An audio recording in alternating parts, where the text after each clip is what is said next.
It's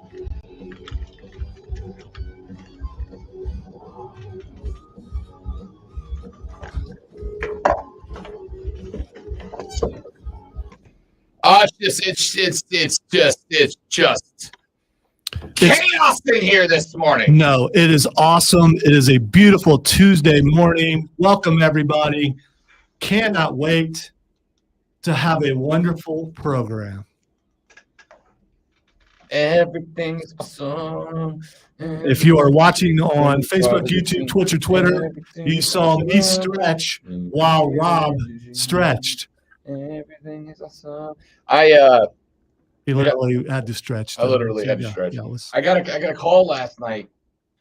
I got a call last night from Double D, David Dykstra, who is the EP executive producer. Does he go by Double D? He goes by Double D. Okay. Yeah. All right. Love Double D. Okay. He goes by Double D. Is he a large man? He's right. He's sturdy. Okay. All right. He fits right in. Double D's the best. So I got a call from Double D last night. Rob, can you pop on the Daily Tip, which is the BetQL syndicated morning show, right? He's like, can you come on and talk a little baseball with us? Because some of y'all might not know that on Saturday, your boy alongside former Major League Baseball player Cody Decker hosts Bet for the Cycle, a nationally syndicated and incredible baseball gambling show. We do that every Saturday from noon to 4, available at BetQL Network and 5 radio stations around the world. I didn't know this. We're on in Las Vegas on Saturdays. That is awesome. So you being one of the foremost experts, you were asked to go on the morning show. That is correct. I was asked last night, could I pop on this morning and talk a little hardball with the host? And I was like, yeah, for sure. What time do you want? He goes, 8 a.m. I was like, all right. And he goes, video or can you stream? All right. Right? BetQL streams to millions of fans every morning worldwide. We do not yet, but we're working on it. We stream to dozens and dozens of fans. You guys could help us out with that. That's true. Share it on your Facebook or Twitter, MySpace, or Angel Fire, or whatever else you might still use. Spotify. Actually, we are on Spotify. That's true. Anyway, they asked me to come on at 8 a.m. and I was like, yeah, for sure. And then we did the interview and we had a great time because we were talking about how, in fact, we were talking about the end of the Seattle game last night because Seattle found themselves with an out, because with 2 outs and 2 strikes in the bottom of the ninth, the umpire rung up a strike that was a solid 8 inches off the plate. And the host this morning were both like, Rob, I have been anti-robo-ump until right now. I am now squarely team robo-ump. And, of course, that led to the diatribe and the natural conversation about robo-ump turning into Skynet and eventually enslaving humankind, but they use baseball as the opening step. And after we got off, one of the producers in the background goes, Rob, man, it sounds like you had that Terminator thing in the background ready to go. I was like, you may thank Lonzo the Great One for that. This conversation's been had already. On the Rob Brown Show, 9 to noon on the Fan Upstate in Greenville, South Carolina. I'm not doing it now because I'm lazy. That's fine. It's a lot of work. It's a lot to ask for, you know? So anyway, ended up hanging out with them for, 20, 22 minutes. They just kept, you got another couple of minutes? Yeah, sure, why not? And then it of course, led to me being here with like 3 texts from people going, dude, you good? Where are you? Which I appreciate, for the record. I appreciate the care, the concern. But I would like to go on the record. And the whole reason I told the story is I would like to go on the record and tell all of you that I texted Lonzo early this morning and said, I will be in after you this morning because I've got this interview. I was not worried. If we got to, I was waiting for like 10 till for you to text me and say, I'm doing it from home. I mean, we've been down this road. The only road we've ever known. Yes. So I was not panicking. So, some other people might panic, but not me. You warned me ahead of time. We're good. I'm just saying your boy was national this morning. All right. Of course you were. That's all I'm saying. I mean, why is that a surprise? Because it's me. We have got a lot to get to, ladies and gentlemen, boys and girls, children of all ages. And let us, of course, as we rightfully should, let us, of course, begin with your college baseball World Series finale. And let me begin by giving a tip of the cap. It's on backwards, Alonzo, so it's an awkward tip of the cap, but a tip of the cap nonetheless. Well, if you tip the cap with your hat on backwards, it's a cool nod. That's true. There you go. Sup, dog. Tip of the cap to the great one, because yesterday we had a very long conversation. Paul Skeens, who's the best pitcher in college baseball this year, but also has the most evil facial hair in America. Paul Skeens was on the pine last night, 3 days removed from throwing up well over 100 pitches in the LSU elimination game against the Demon Deacons of Wake Forest, the betting favorite going into this College World Series, a game in which he won. I believe he gave out 3 hits through like 8 innings. It was a ridiculous showing for Paul Skeens. And we asked the question yesterday, do you start Skeens? Do you sit and relieve Skeens, or do you not play him at all? And my response was, I'm starting the guy, right? I'm probably not getting 5, 6, 7 innings out of him, but I might get 3, 4, 5 innings out of him. And it's going to give the LSU Tiger men a chance to hold off, to at least stave off the white hot bats of the Florida Gators. It'll give LSU an opportunity to build, hopefully pad, keep a lead. So I think I'm bringing in Paul Skeens out of relief. Out as a starter.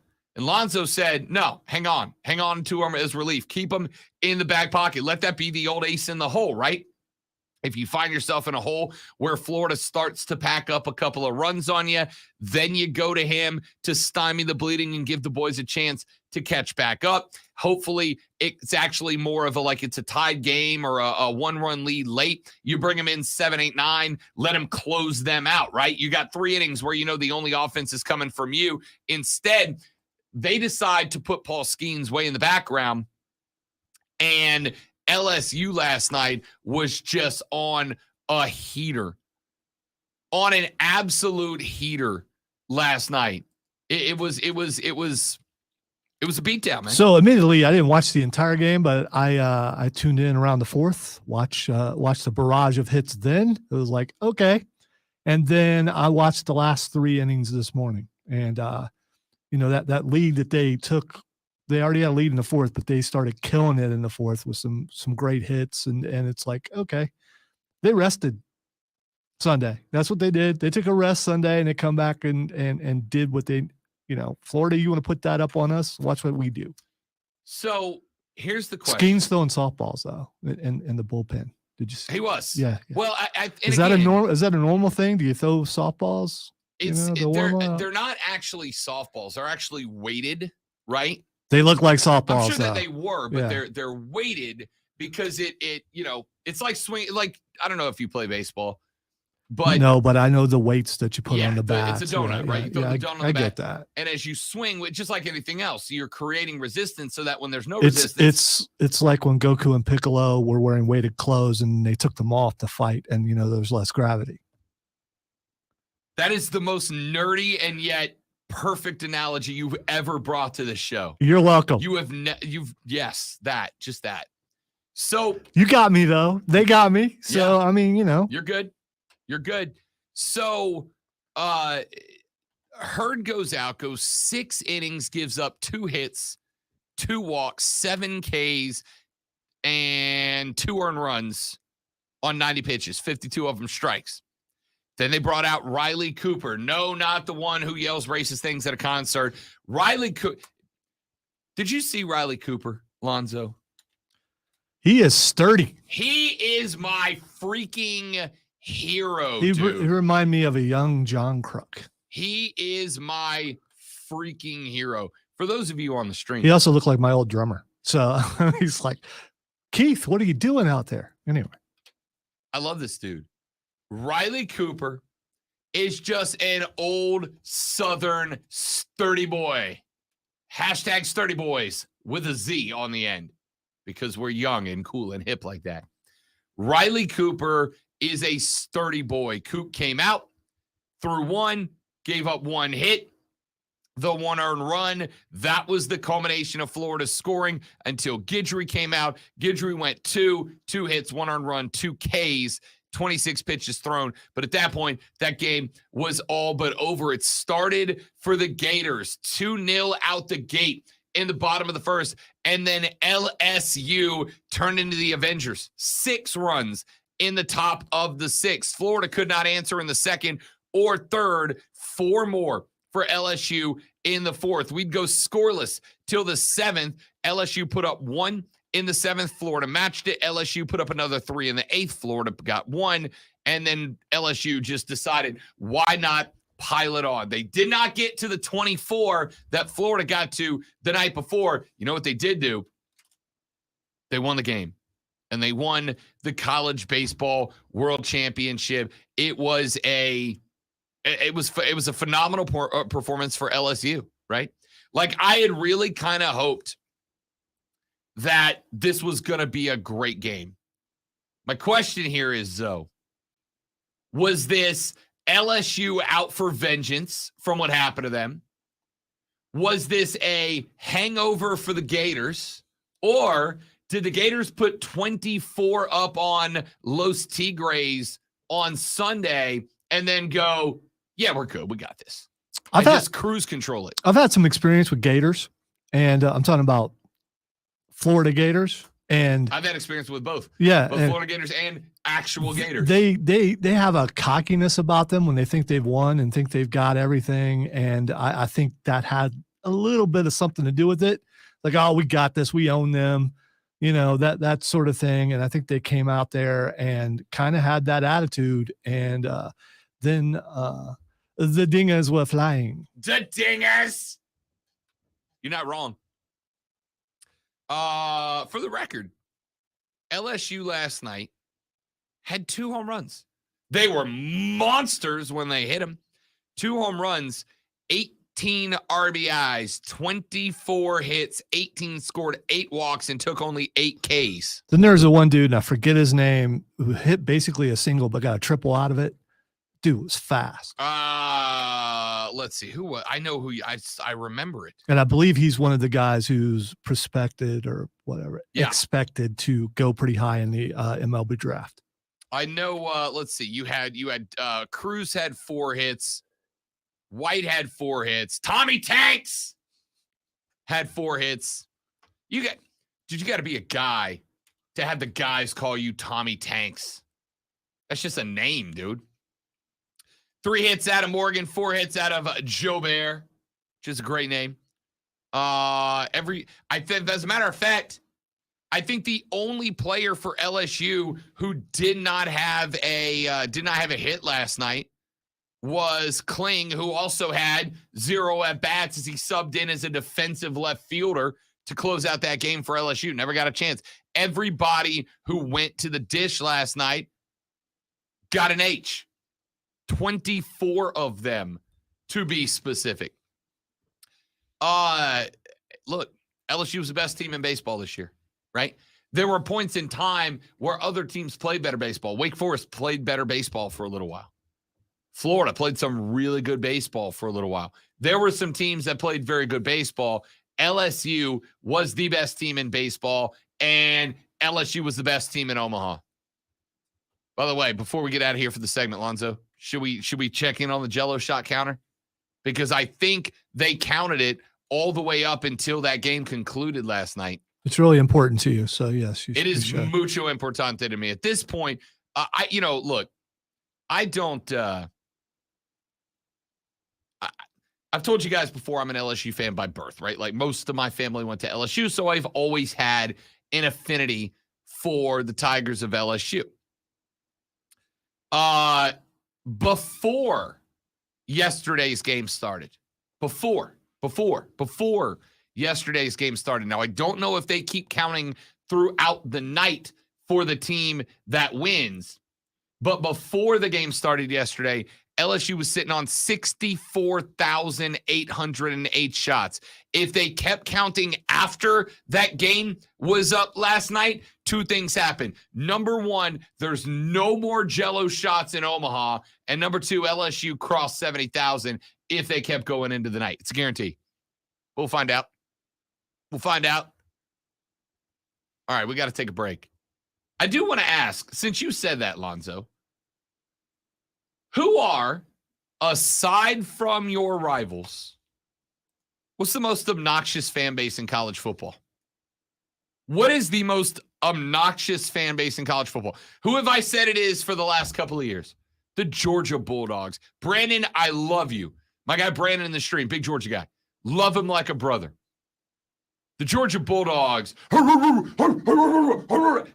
Yeah, y'all grown-ass men.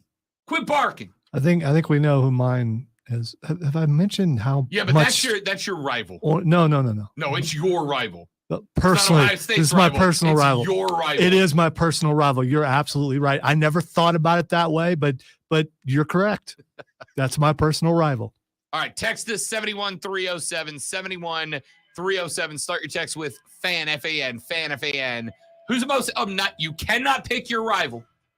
Outside of your rival, who's the most obnoxious fan base in all of college sports? 71307 71307. Start your text with fan FAN. We'll read them on the air. Skrilla said, "Hey man, what the actual bleep? I never bark unless they score a touchdown during a game." You're still barking, Skrilla. I love you. You've watched games at my house. You're welcome to do it again. But barking? Unless you're Braun Breaker, that's not all right. I'm Rob. He's Lonzo. It's the Rob Brown Show. Back after this on the Fed Upstate. All right, guys, I got a live read. Stay here, especially if you're a Georgia fan, because I love you and you're all important.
Lonzo hates puppies, you guys. And I don't mean like Jerry the King Lawler. I mean like actual dogs. Every one of these sites on Twitter that I block, which, I mean, they're awesome, but you'll just sit there and stare at, and then you forget that you're doing a job. It's a distraction. Twitter's messing with me, man. Stop it, Elon. You know who's going to put a stop to Elon? Zuck, baby. You don't believe that for a second, do you? I can't decide if I want this or don't want this. It just has to happen because Dana White's working on it. He's tweeting about it now, right? Oh, no, he's working on it. He? He was on McAfee, and he said, I got to get off here in a few minutes because I got a phone call with Elon Musk coming up.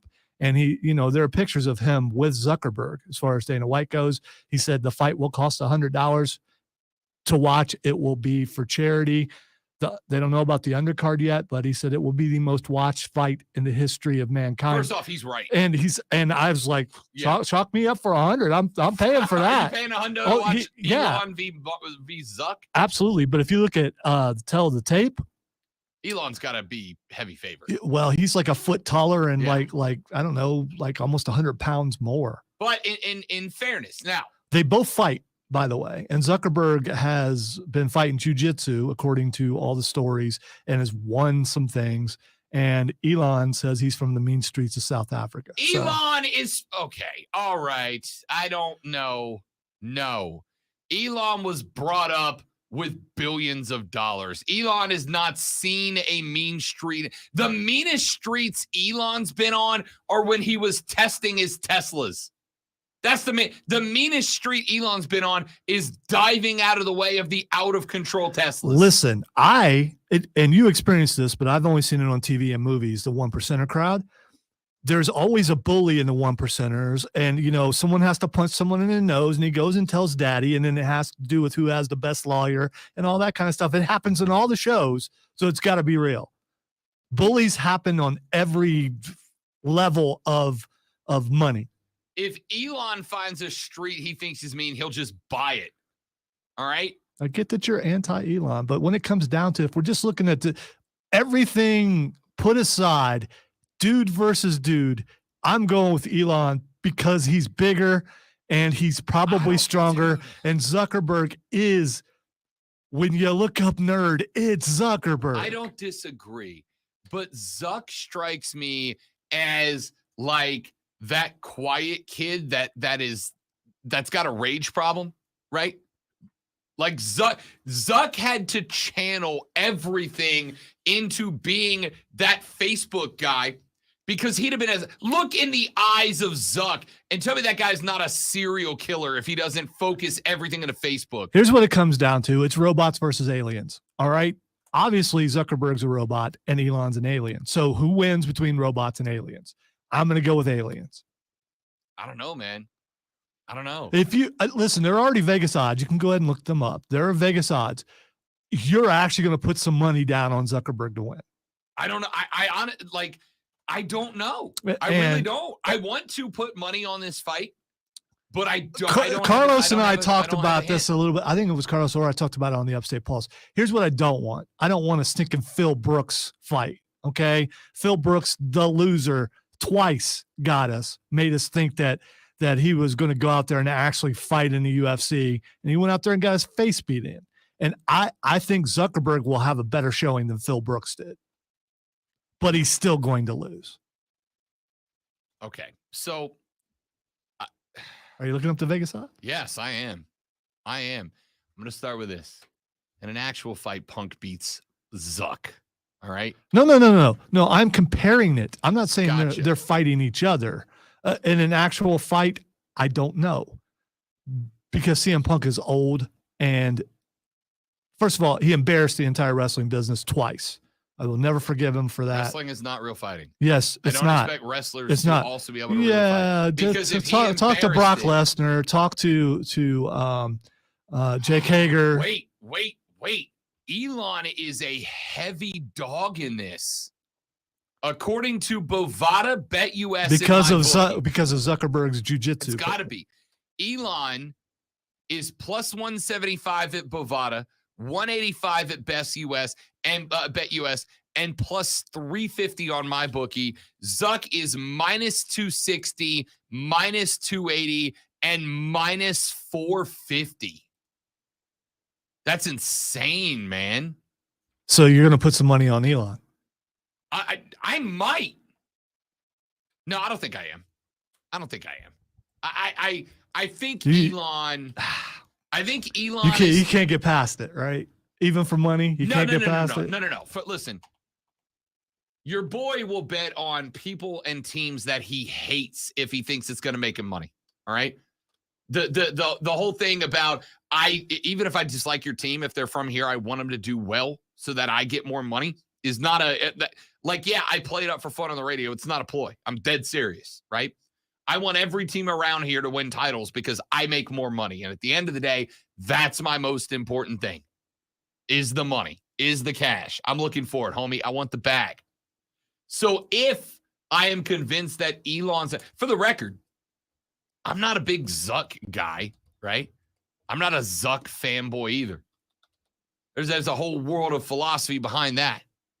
I am saying that Zuck strikes me as the guy who had to turn to computers because he has zero social skills and a rage problem.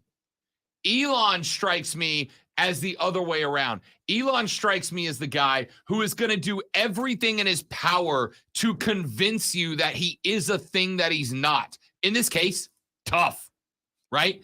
Elon's going to try to convince you that he is a dude.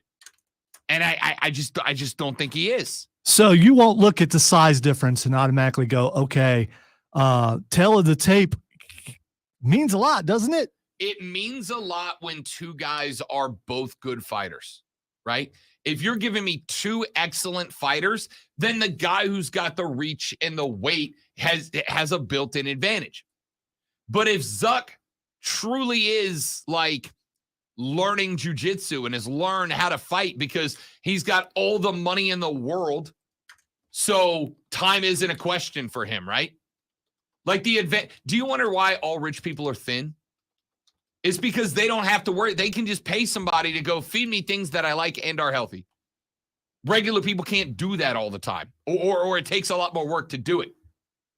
Zuck's got the ability to truly, genuinely learn jiu-jitsu in his spare time because he can pay like world jiu-jitsu masters to come to his house and teach him how to do it.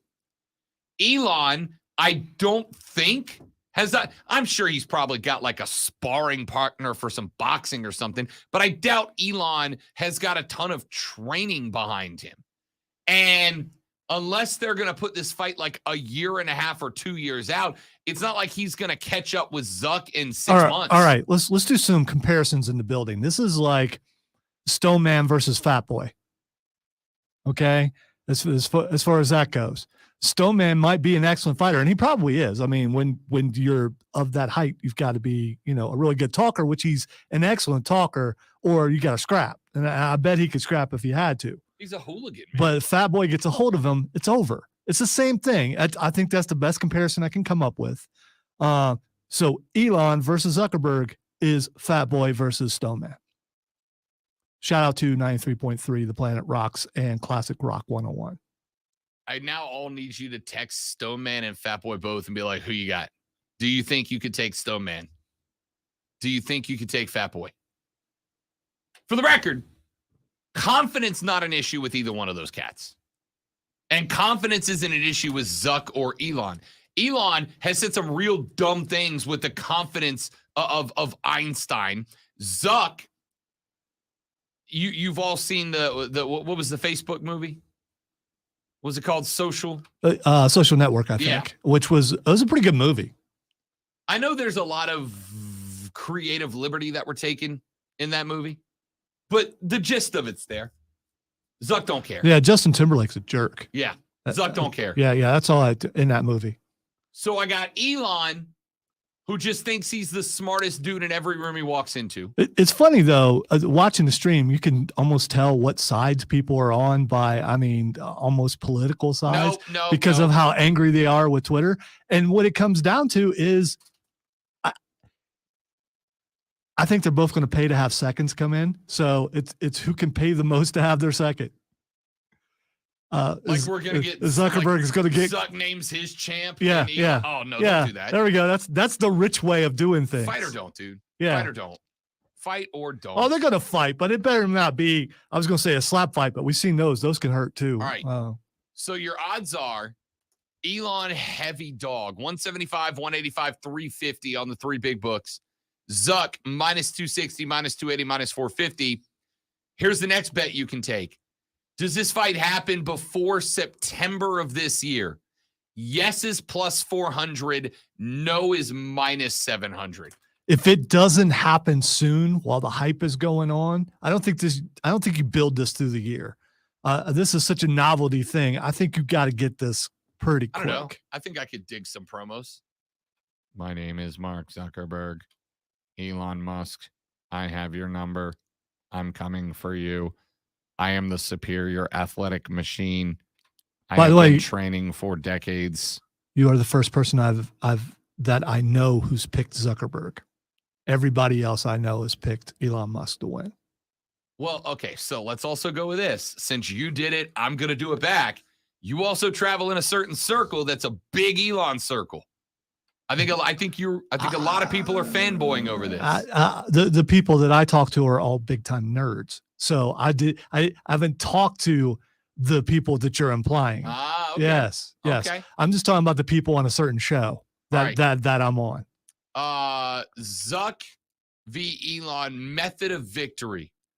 Judge's decision is minus 225. Knockout is plus 300. I'm not betting on that. Neither one of these cats. Well, like on one hand, neither of them do I think for a second have knockout power. On the flip side, I kind of think both of them are going to have what's a substance that's more fragile than glass? Like what's it? They both have sand jaws. All right. So you being a big student of the fight game, jiu-jitsu, it's more about takedowns and things like that, right? I would go and that's what submission. Zuckerberg supposedly has been doing, a lot of jiu-jitsu. So I'm going to go with submission too. But here's the thing. I'm going to go. Which is 225, by the way. Plus 225. That's what I would go with, but I'm going to go with submission from Elon Musk because I think the weight difference becomes a problem. He's going to wear him down after he tries to get him on the mat, thinking that's the way to win.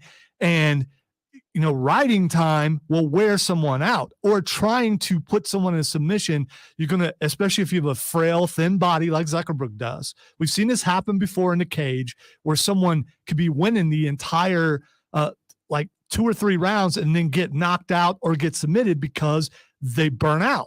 And he's going to burn out because of all the weight. I am trying to look at this from a fighter standpoint, from a weight standpoint. For the record, so am I. And if you've ever had to wrestle up a weight class, which I've had to do before, when I was wrestling 89 and had to wrestle, not the year, but the weight, had to wrestle heavyweights. Once the heavyweights get on you, you're done because you're not strong enough to get him off, which I don't think he will be. He might be wiry and maneuverable. He probably is that too. He might be wiry and maneuverable down there, but I don't know how slippery he is. I'm going to tell you this as somebody who watched a lot of amateur boxing, because this is amateur at its best. This is amateur, right? But throwing it into the cage, well, they said it's an exhibition because Dana White said that no commissions would sanction it because of the weight and height difference. Sure. This is an amateur fight, and I will tell you that one mistake that I've seen happen at the amateur level a lot. Now, I've not been around in the boxing game in a while, but for those of you that know, because I like to name drop, I did used to work for Roy Jones Jr. I used to be around a boxing camp. Really? Yeah. I hadn't heard that. Really? I used to work for Roy Jones Jr. Greatest pound for pounder there's of all like time. Gloves in the office. Are those from that? No, those are actually signed from when I hung out with Evander the Real Deal Holyfield. And who signed the other one? Oh, Canelo. Canelo's on the other one. I'm glad I was able to give you Thanks. more opportunity to name drop. So when I used to be involved with amateur boxing many moons ago, one of the biggest mistakes, Roy used to point this out to me all the time. One of the biggest mistakes is that bigger guy means auto win, right? Because you can lean on the little guy, you can wear him out. Here's the thing. If you're a big boy and you've got no technique, like, are you just going to lay on top of the guy for 3 rounds? Because at some point, ding, ding, the round ends and you got to reset. So even if Elon has I don't know, what do you say, 60-pound weight advantage on Zuck, right?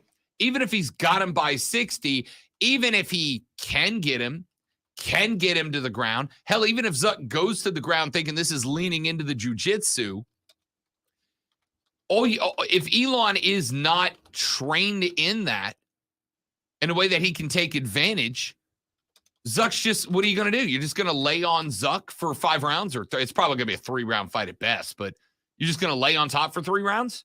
There's no winner there, right? Then you walk out of there going, congratulations on being the best fat guy.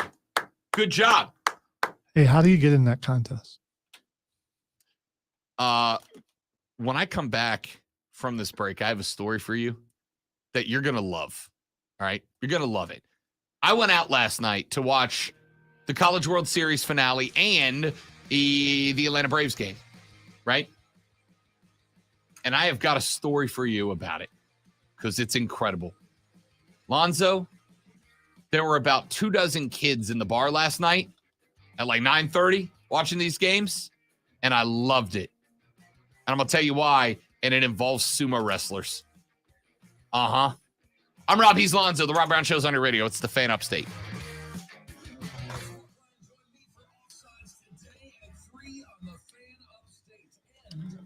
By the way, that wouldn't shock me, the real steel thing. That's going to happen. You're right.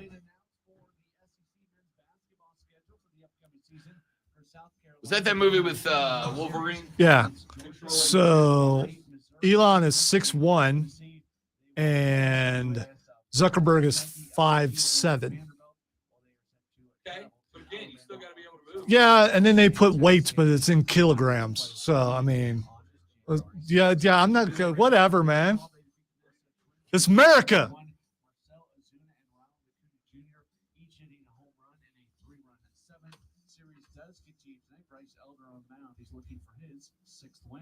Download the Score app today. Lightning fast sports alerts so you never miss a thing. It's why the Score app is one of North America's most popular sports apps. Download the Odyssey app and search the Fan Upstate, then listen anywhere on your phone. I'm Matt Pauley, and that's your sports flash on the Fan Upstate. If you're hired, it can feel like you're trying to find a needle in a haystack. You can hope the I'm guessing Arnie would be in the crowd. Use ZipRecruiter. So, you know. You can try it for free at ZipRecruiter.com/radio.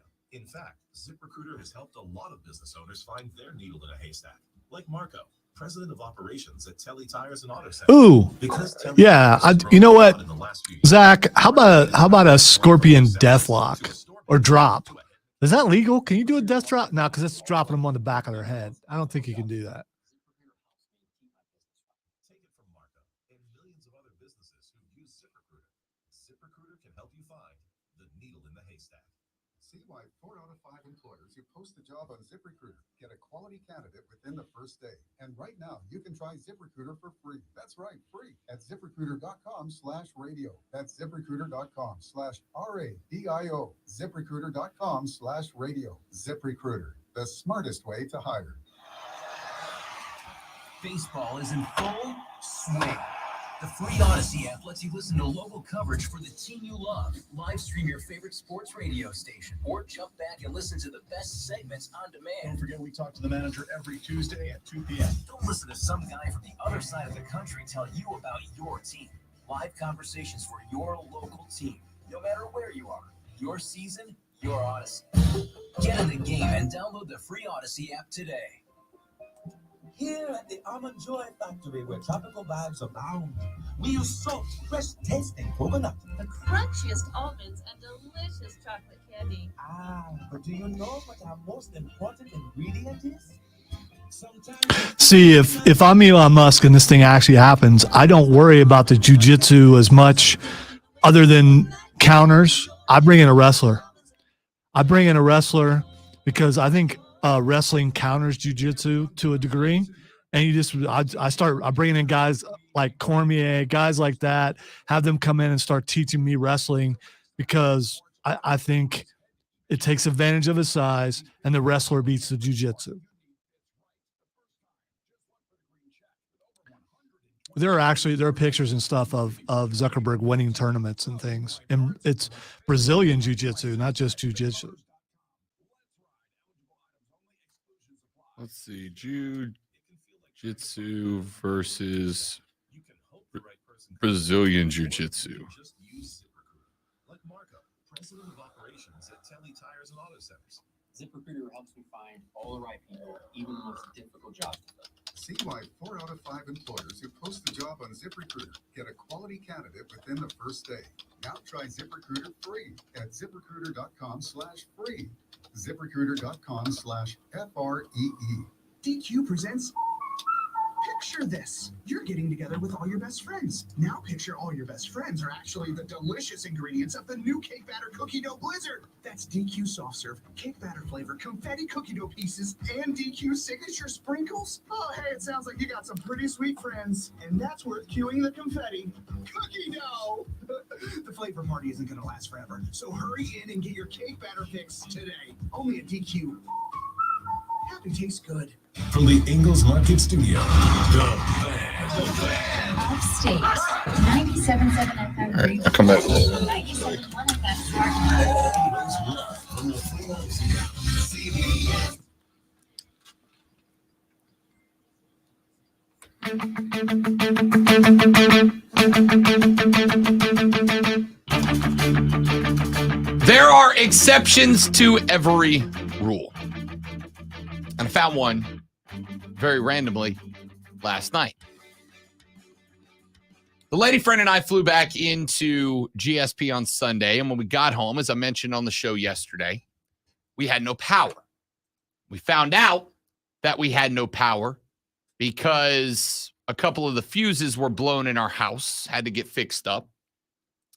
And the lightning strike that obviously hit took out one of the cables that went into our internet magic box. So we had no internet yesterday at the house. So yesterday afternoon, I get home from work and I realize the internet's out. So I tell the lady friend, I got to watch the College World Series elimination game tonight. And I'm lazy and I don't want to watch it on my little bitty phone. I'm gonna go out to the bar. We also have some other stuff we're doing. We're starting to put together wedding guest lists and all that. So, like, I had some work to do. I'm like, let me just go sit at the bar, at the watering hole, watch the game, get some work done. So I did. So I drove down the road to one of my favorite little watering holes, a place that I know puts on all the baseball, because the Braves were playing too. I was like, let me knock out both games at the same time.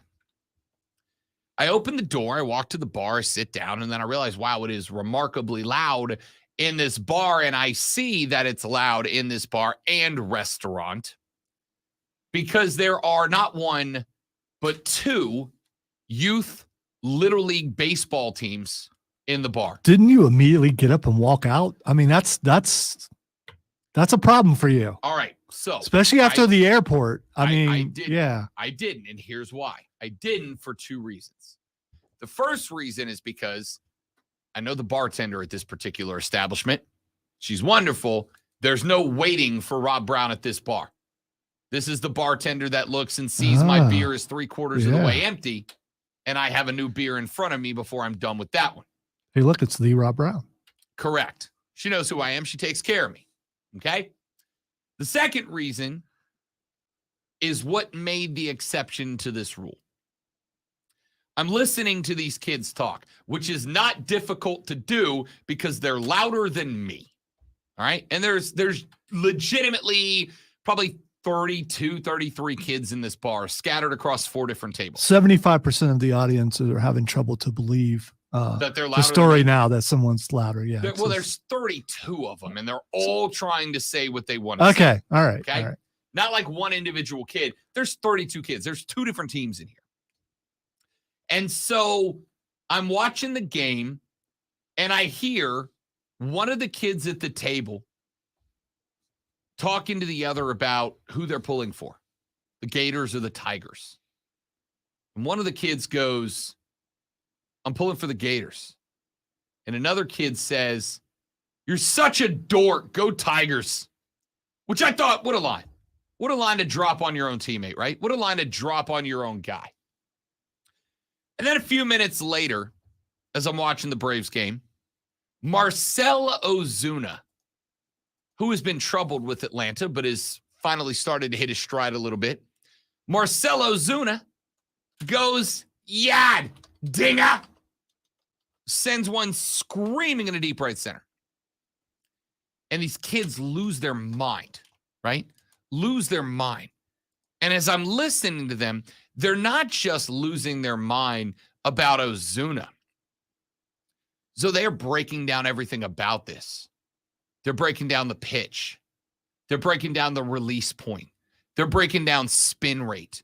They're breaking down placement. They're breaking down swing plane, exit velocity, launch angle. They are breaking down all of it. These kids loved the baseball. Loved the baseball. They were talking about stuff that most of my adult baseball fans have no clue about. It was incredible. They were talking about baseball like baseball players. And man, did it warm my icy cold heart.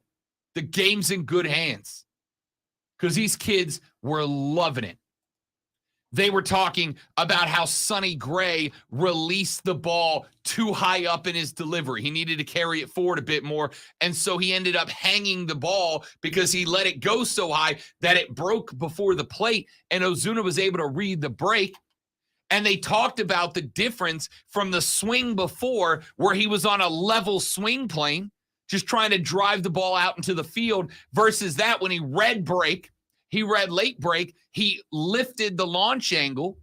He did everything right. These kids are breaking this, like the science of the home run down. It was incredible. But that wasn't all. A handful of ABs later, Ronald Acuna Jr. is at the dish. Ronnie ends up going yad, going dinger. And when he does, they start a chant around the table. MVP, MVP. There's 30 kids chanting MVP over and over. I'm sitting at the bar like, this is awesome. This is so good, right? This is so good. That home run goes out. They start talking about that home run. They start breaking down Ronnie's swing. They start talking about the fact that Ronnie hasn't stolen a base yet tonight. He's due. He's got 35 on the season. Ronald Acuna Jr., he's putting up these numbers. He's batting this. He's sitting on 328. The guy is just killing it right now. And they're breaking this whole thing down left and right. And then the Braves game ends. And then the World Series game ends. And the baseball's over. And I'm thinking, these kids are done, right? The bar's about to get quiet. I can dial in. They're out. Nope. Because on one of the big screens at the local watering hole, Zoe, was overnight Japanese championship sumo wrestling. And these kids are losing their minds over sumo. They got their favorites. They're picking guys out of like that guy. And not only are they doing it, now I'm going to tell you, Rob Brown is by and large comfortable breaking down just about any sport you can think of. Curling? Hell yeah. We are your curling headquarters. No questions. There are 3 games that I will acknowledge I don't get. Lacrosse is one of them. Cricket is one of them. And sumo wrestling. Not because I don't understand the concept of sumo wrestling, but there's all these different like honor codes and unspoken rules and all these things.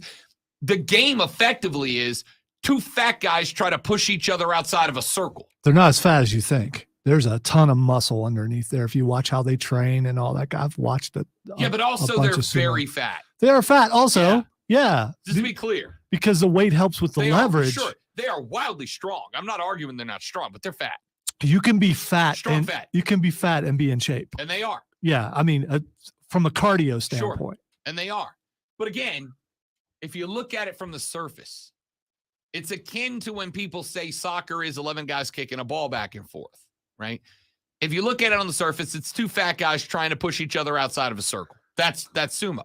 But there are all these different, and there's learning leverage and balance and techniques and hand chopping technique and all these different things that come into this. And these kids are sitting there teaching themselves sumo wrestling as the sumo wrestling match is happening. And they are now, like, half of them are on their phone, Googling and reading about how sumo wrestling works. They're becoming sumo wrestling experts. So what we do here, like on a daily basis. Yup. Okay. Yup. And I'm watching this whole thing play out to the point that, so I'm sitting at the bar and I've got my back to them, right? Like I'm facing forward because the TV with the baseball games are on front of me. When the baseball games end and these kids are talking sumo, I'm like half turned around in my chair, just looking at, listening, watching them get jacked about sumo wrestling and become in front of my very eyes sumo wrestling experts. The same kids that were breaking down release point, spin rate, exit velocity, launch angle. The same kids that were breaking down Ronnie Acuna's numbers. Well, he stacked home runs against this team and he loaded up on steals against this team and he's doing this with this defensive percentage success rate.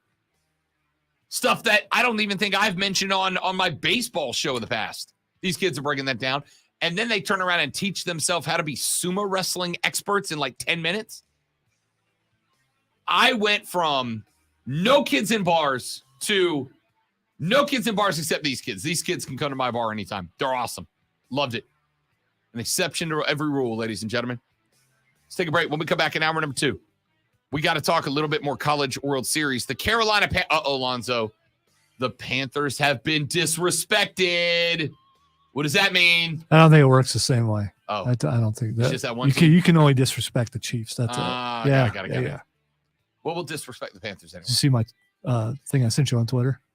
Not yet, but we're going It has to do with disrespect and the Chiefs and chess. Oh, yes. The Chiefs have added a chess classic, a chess champion to their ranks. Don't disrespect the Kansas City Chiefs. Back after this for hour 2 of the Rob Brown Show on the Fan Upstate.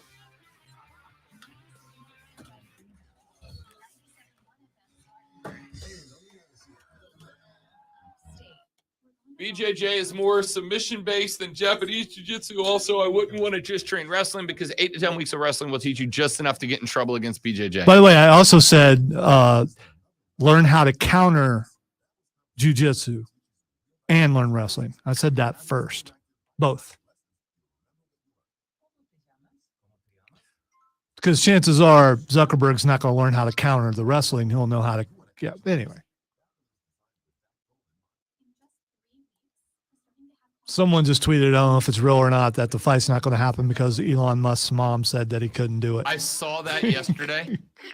Just part of the reason I decided to bring it up today, but then I couldn't find anywhere to corroborate it. Yeah. It's just... Do you understand? I might die from laughter if Elon can't fight because his mommy told him no. I might die of laughter. I don't believe it for a second. I just don't believe it for a second. I don't think it's true.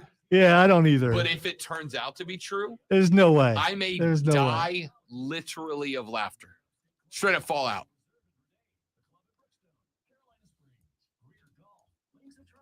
What is your percentage of belief when it comes to that? 1%. Okay. But God, if that 1% comes true, I feel like I hit the lottery. I would lose my mind. Are foundation issues at your home distracting you from the important things in life? Travis Benson and his team of CMT Foundations can help. You're right, Gary. CMT can handle any foundation so our customers can breathe easy and focus on what really matters. Let us handle the foundation repair while you handle everyday life. Set up a free consultation by visiting yourfoundationexperts.com. Call 864-581-3341. CNT Foundations, your foundation experts. More than 80 million Americans depend on AM radio for their news, weather, sports, and a community connection. It's the backbone of the emergency alert system. It's critical that we keep AM radio in cars because when cell and internet services are down, this free emergency service could be your only lifeline. Text AM to 52886 and tell Congress we need AM radio in cars. Message and data rates may apply. You may receive up to 4 messages a month, and you may text stop to stop. This message furnished by the National Association of Broadcasters. If you're hired, it can feel like you're trying to find a needle in a haystack. You can hope the right person comes along. Or Chris, my favorite wrestler of all time is Sting. It's going to be hard to for someone to surpass him as far as I'm concerned. If I have to pick one wrestler, it would be Sting. And he needs to stop. He needs to stop doing what he's doing and just go home while he still can. I saw a clip of him taking a whatever Sammy Guevara did off the top rope onto Sting on a table. He just needs to stop. 450, I think, or something like that. Who's your favorite wrestler of all time? That's what's being asked on the stream. The cream rises to the top. Yeah. I'm a Macho Man guy. Always have been, always will be. Hacksaw Duggan, a very close second.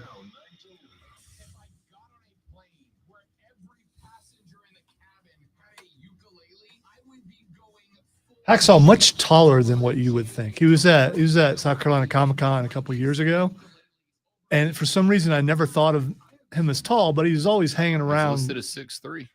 He looked taller to me. Yeah. And sheer size at the time too. He just looked taller.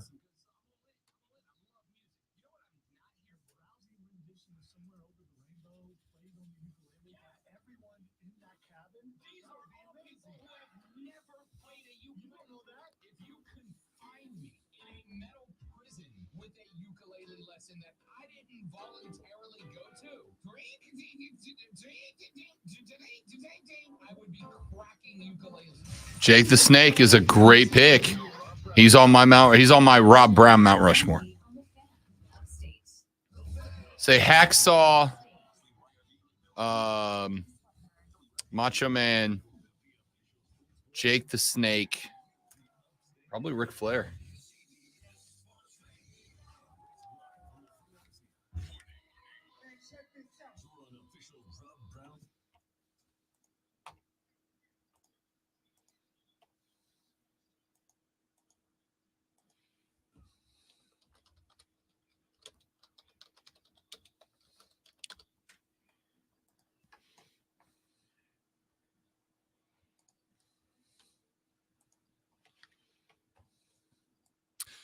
Our numero dos of the Rob Brown Show goes now, ladies and gentlemen. This is the Fan Upstate. Welcome back. I am Rob Brown. The great one, Lonzo, is on the ones and twos today. If you'd like to be a part of the show, now's your opportunity. 844-326-3663, 844-FAN-FONE. That's 844-326-3663. You can text us. 71307. Start your text with FAN, F-A-N, and we will read them on the air. I asked the question back at the beginning of the first hour, and we have not gotten back to it yet, but I will here. Outside of your rival, who's the most obnoxious college football fan base going right now? Outside of your rival, who's the most obnoxious college football fan base? It has not always been this way. But to me, the answer is the Georgia Bulldogs. Now, I love my Bulldog-loving friends, Skrilla, Brandon, amongst others. All right? Love them. Good people. But, unfortunately, they are the good ones in a barrel of obnoxious. And, listen, I get it. I get it.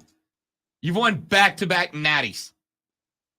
Any team that wins back-to-back natties is going to have a fan base that's a little up in themselves a little bit. Brag about that last one, though. I mean, why wouldn't you? Because you were only there because the worst kick in the history of mankind happened. But you were there, right? But you were there. Yeah, by default. Whatever. Still counts. So, what is the most obnoxious fan base in college? I'm going to say college sports as a whole. All right. As I mentioned last hour, and you said I cannot use my. Can't use yours because they're your rival. Yeah. So I'm going to go with Florida. I definitely am. I've known several people who are Florida fans who've worked in the building throughout my over 23 years here.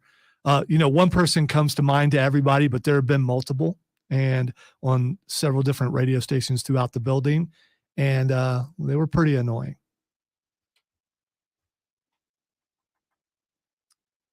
Do you throw shade at an entire fan base with limited exposure to like a fan or two? Like that guy sucks.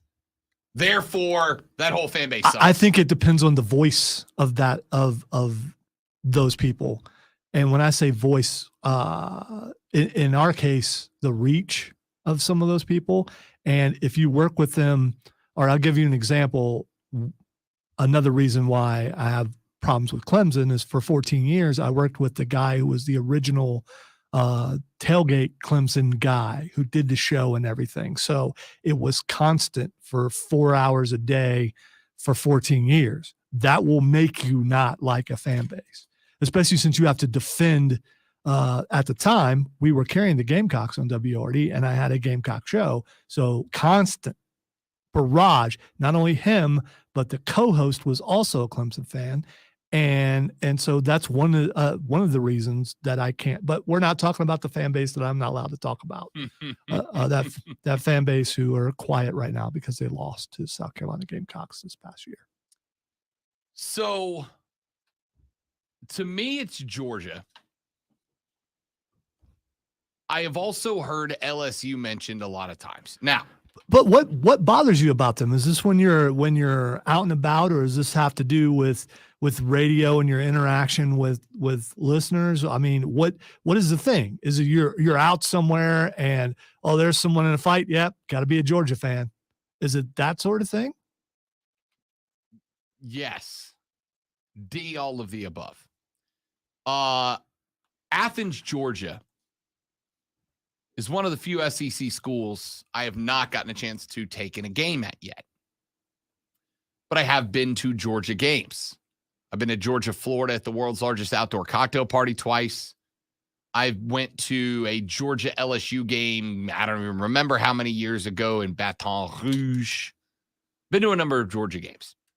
And even in small numbers as the away team, Georgia fans have what the kids refer to as zero chill, right? There's just a lot of fan bases. And I've told people this about LSU when they've said, well, I want to go to an LSU game, but like, I'm afraid it's going to be too much.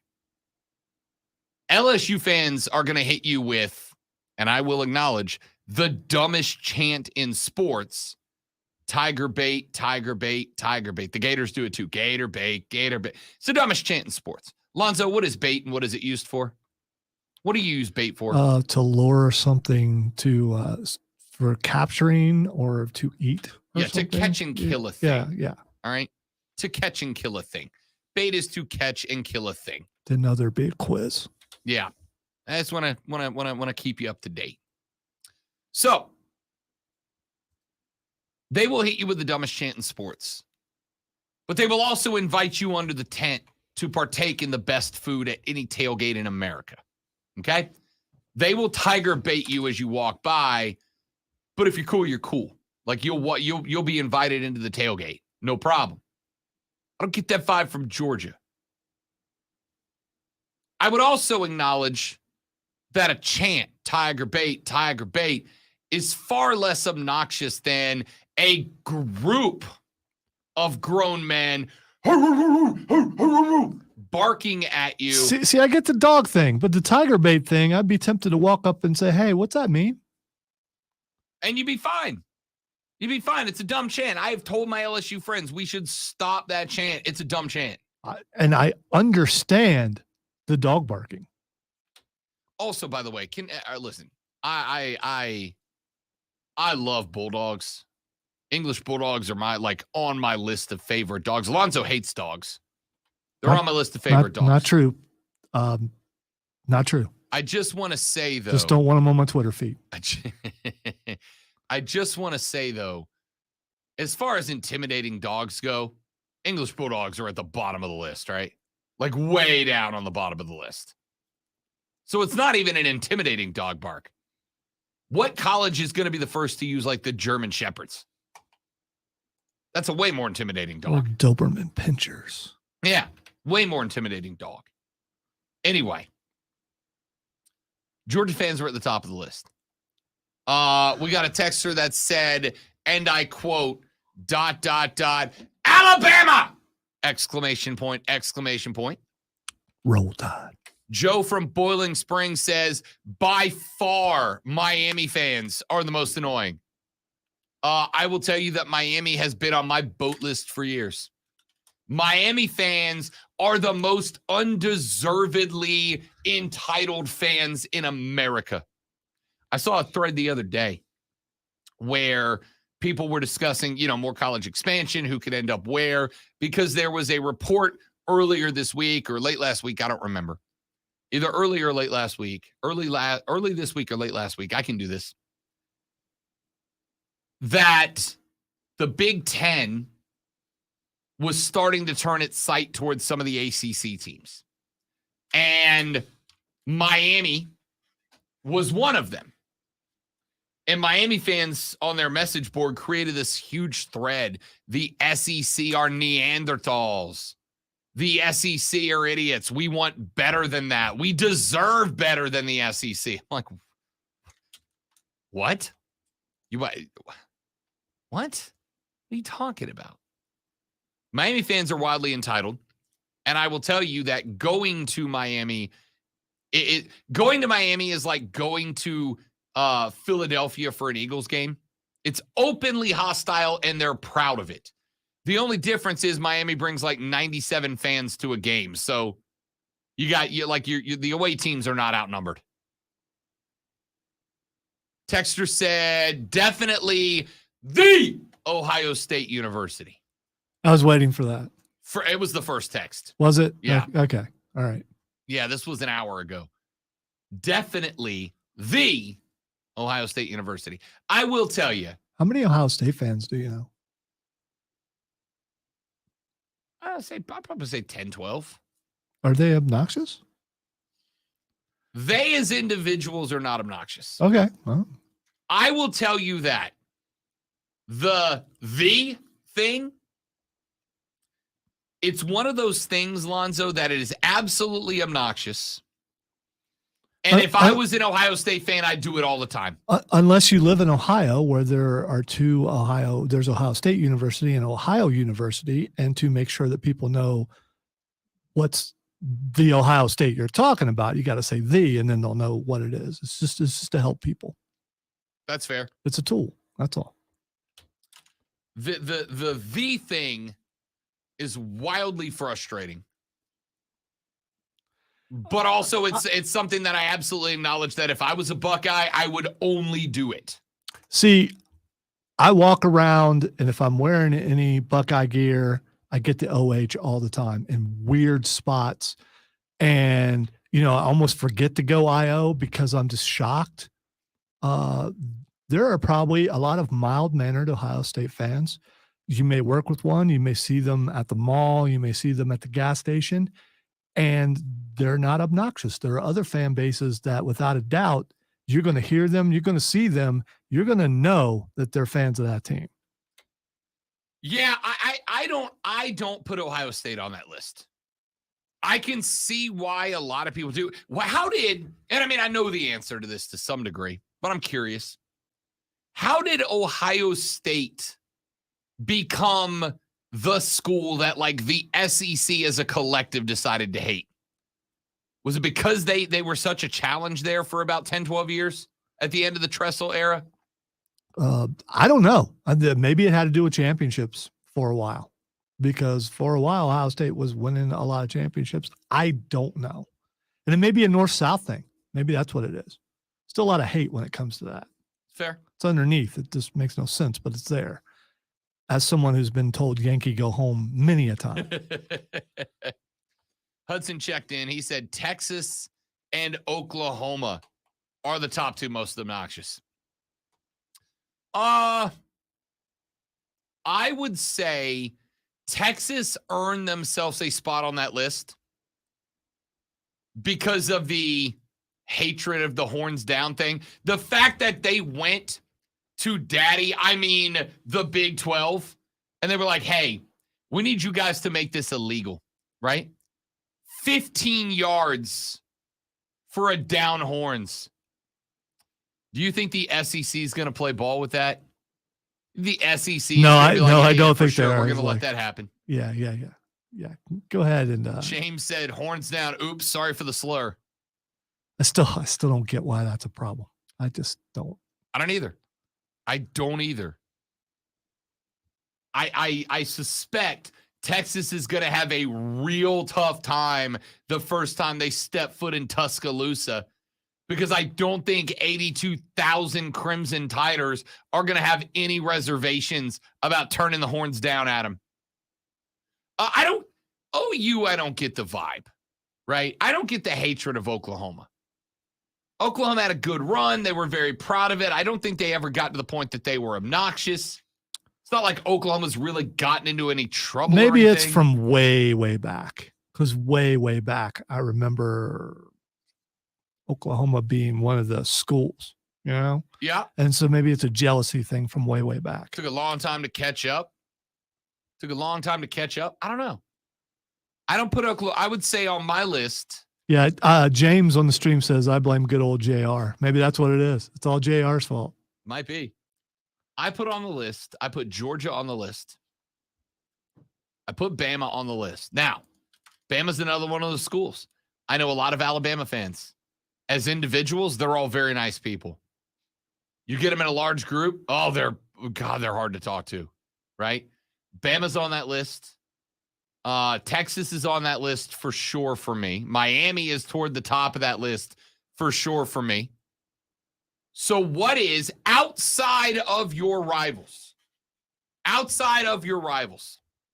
What's the most obnoxious fan base in college sports? Notre Dame Nate and Greer says Georgia fans have become insufferable, much worse than Alabama when they were on top. I'll tell you the only thing that got me with Alabama on there, and James just hit it in the thread. It's because Bama fans love nothing more than talking smack about their 1917 Horse and Trailer Magazine National Championship. Back in 1922, when they were named the national champions by Farmer's Almanac, and they count it. They hang the banner. That's a legit publication, mister. The fiance swears by the Farmer's Almanac. Swears by it. Remember where you are. Yeah, swear. I'm not saying anything bad about Farmer's Almanac. I'm just saying if that's where you claim a natty from, I dispute it. All right? I dispute it. What if it was from Field and Stream? Would you be okay with that? I mean, if it was a fishing national championship, yeah. Or a hunting national championship, sure.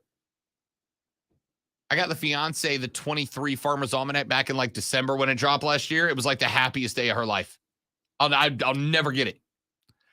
I don't get it either. But I do understand. Well, I know it's popular. I have this weatherman that's wrong in advance. I can be wrong about the weather 6 months early with this bad boy. UNC Chris says Miami and Alabama all day. Miami fans think that Miami is the best thing since sliced bread, and Bama will roll tide you till their last breath. Again, I got no problem with you walking the walk of being the diehard. I just don't need to hear about what so-and-so did in the 1930s. When you were awarded a natty from whatever. I've run out of obscure magazines and newspapers to award you natties from. Texas says, for South Carolinians, most of the hatred is because of how many people moved here from Ohio. Told you. Fair enough. Texas says, I don't get the Ohio State thing. Who are you competing with? Ohio University? That's like South Carolina using the to distinguish themselves.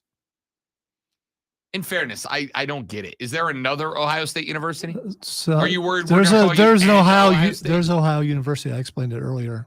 Sometimes Right, they but don't that's listen not to Ohio me, State. but that's okay. By the way, Ray, well written text. I appreciate that. Everything we don't like. is Well, yeah, Ray. it's forever Ray now. Damn it, Ray. All right, we got to take a break. You keep those texts coming in. 71307. Start your text with fan. Outside of your rival, who's the most obnoxious college football fan base out there? I want your answer. Let's take a break.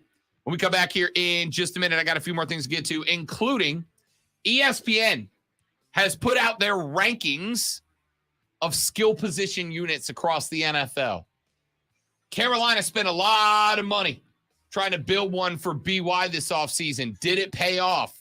According to ESPN's rankings, no.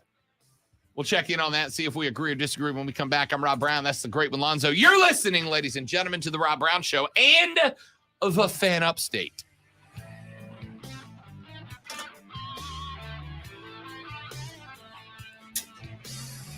My least favorite school is the one Ray attended. Yes, that's what I was laughing at.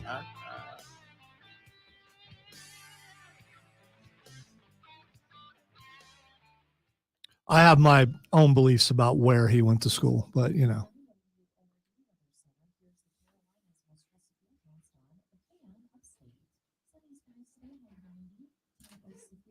Mississippi State and the Cowbell. Oh, that's a good one.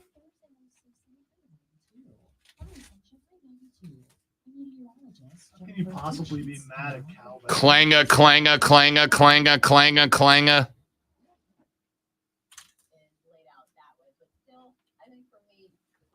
Hey, Rob, look in the parking lot. I really don't want to now. You don't see it right away. Oh, really? I guess there's not really a ton of options. Oh, come on. We saw that one dude back in the FedEx guy with the back of the entire semi-trailer. Does this person not know that, well, it's only 10:19. Try that at 11-something, some women gonna beat you up. You need their chicken salad. Trying to get my chicken salad chick, Jack. Now what? Well, between the waiting for things to dry up and keeping your family away from the mess, it hits you. You could have used Zevo. Unlike other bug sprays that stick around, Zevo goes from kill to clean in seconds. Plus, it's safe for use around people and pets when used as directed. Zevo, people-friendly. Do you have 3 ex-wives and your current trophy wife wants a life insurance policy 3 times the size of the policies you had to purchase for your previous mistakes? If so, you need to call Big Lou at Term Provider, 800-700-6898. Big Lou is intimately familiar with your problems, and if you're 50 or 60 years old and in reasonably good health, You're not watching something that I just flagged, are you? should only cost about $100 to I thought you were watching $200 you, per but, month. you know. Big Lou may have a solution for your previous policies as well. You may even save enough money to lighten the load on your new $1 million policy. Remember, call Big Lou. He's like you, except he's only on number 2. Call Term Provider at 800-700-6898. That's 800-700-6898 for $1 million in term life insurance that you can live with. Call Big Lou at 800-700-6898. 800-700-6898. If you're hired, it can feel like you're trying to find a needle in a haystack. You can hope the right person comes along, or you can just use ZipRecruiter. And now you can try it for free at ZipRecruiter.com/radio. In fact, ZipRecruiter has helped a lot of business owners find their needle in a haystack, like Marco, president of operations at Telly Tires and Auto Centers. Because Telly Tires has grown a lot in the last few years, Marco needed to hire everyone from a receptionist to a store manager to a head mechanic. ZipRecruiter helps me find all the right people, even the most difficult jobs to fill. ZipRecruiter helps me keep my business running. Take it from Marco and millions of other businesses who've used ZipRecruiter. ZipRecruiter can help you find the needle in the haystack. See why 4 out of 5 employers who post a job on ZipRecruiter get a quality candidate within the first day. And right now, you can try ZipRecruiter for free. That's right, free at ZipRecruiter.com/radio. That's ZipRecruiter.com/RADIO. ZipRecruiter.com/radio. ZipRecruiter, the smartest way to hire. We're going abroad for the first time in years. To Spain. But we don't speak Spanish. So we started using Babbel. And started learning Spanish fast. With Babbel, you can start having conversations in another language in just 3 weeks. Babbel's conversational method teaches you real-life words and phrases. And with Babbel's interactive bite-sized lessons, you'll remember what you learned. ¿Cómo te llamas? ¿Cómo te llamas? ¿De dónde eres? ¿De dónde eres? When you learn a language, you want to actually use it.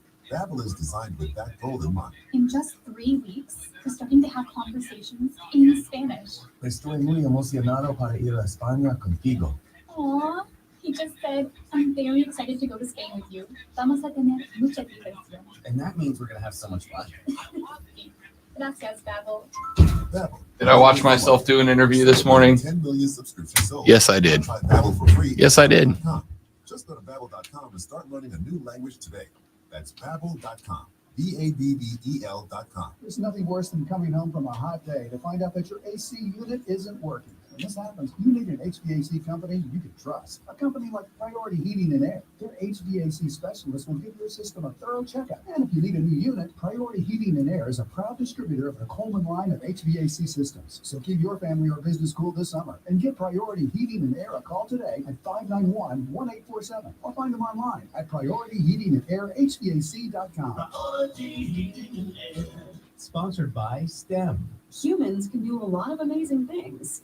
Fighting bugs? Ew, a bug isn't one of them. STEM is powered by active ingredients found in plants to fight off bugs safely and effectively when used as directed. STEM, rooted in nature, optimized by science. Truck guy? No.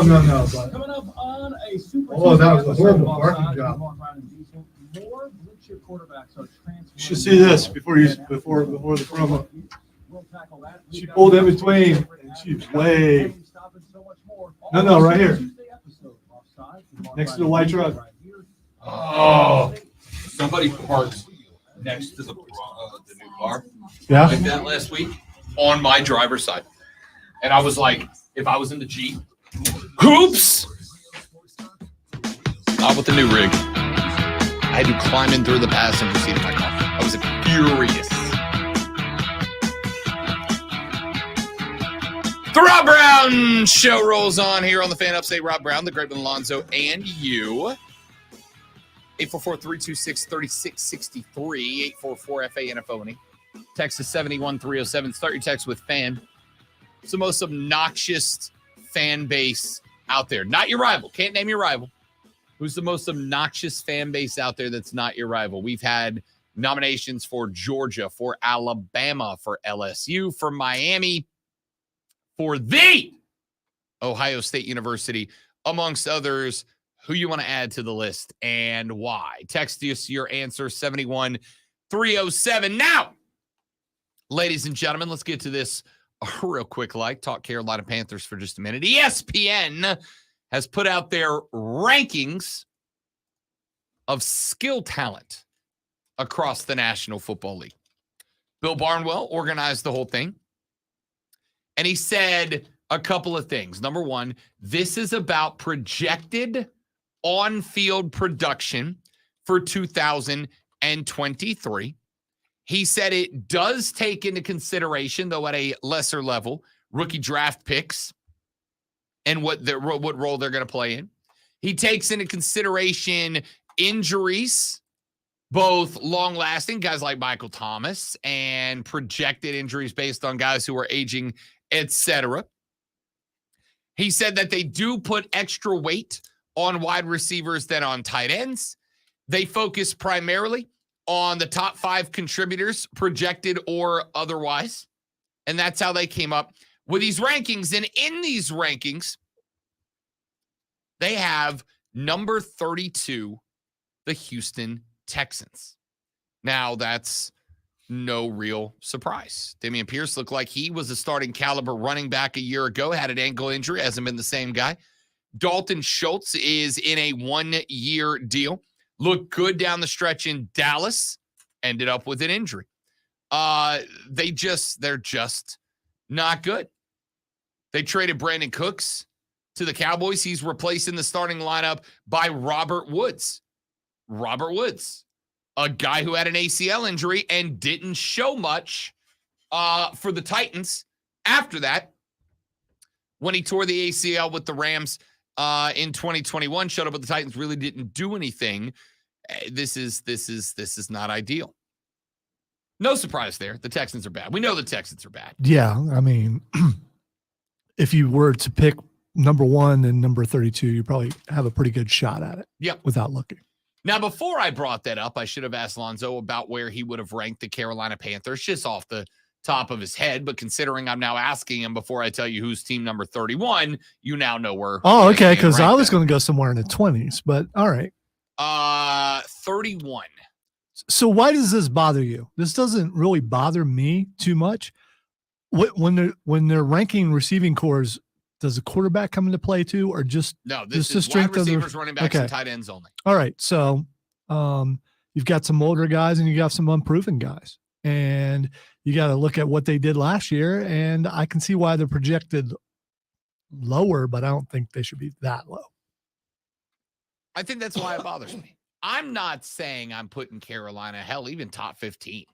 I'd have said 22, 23, somewhere in there.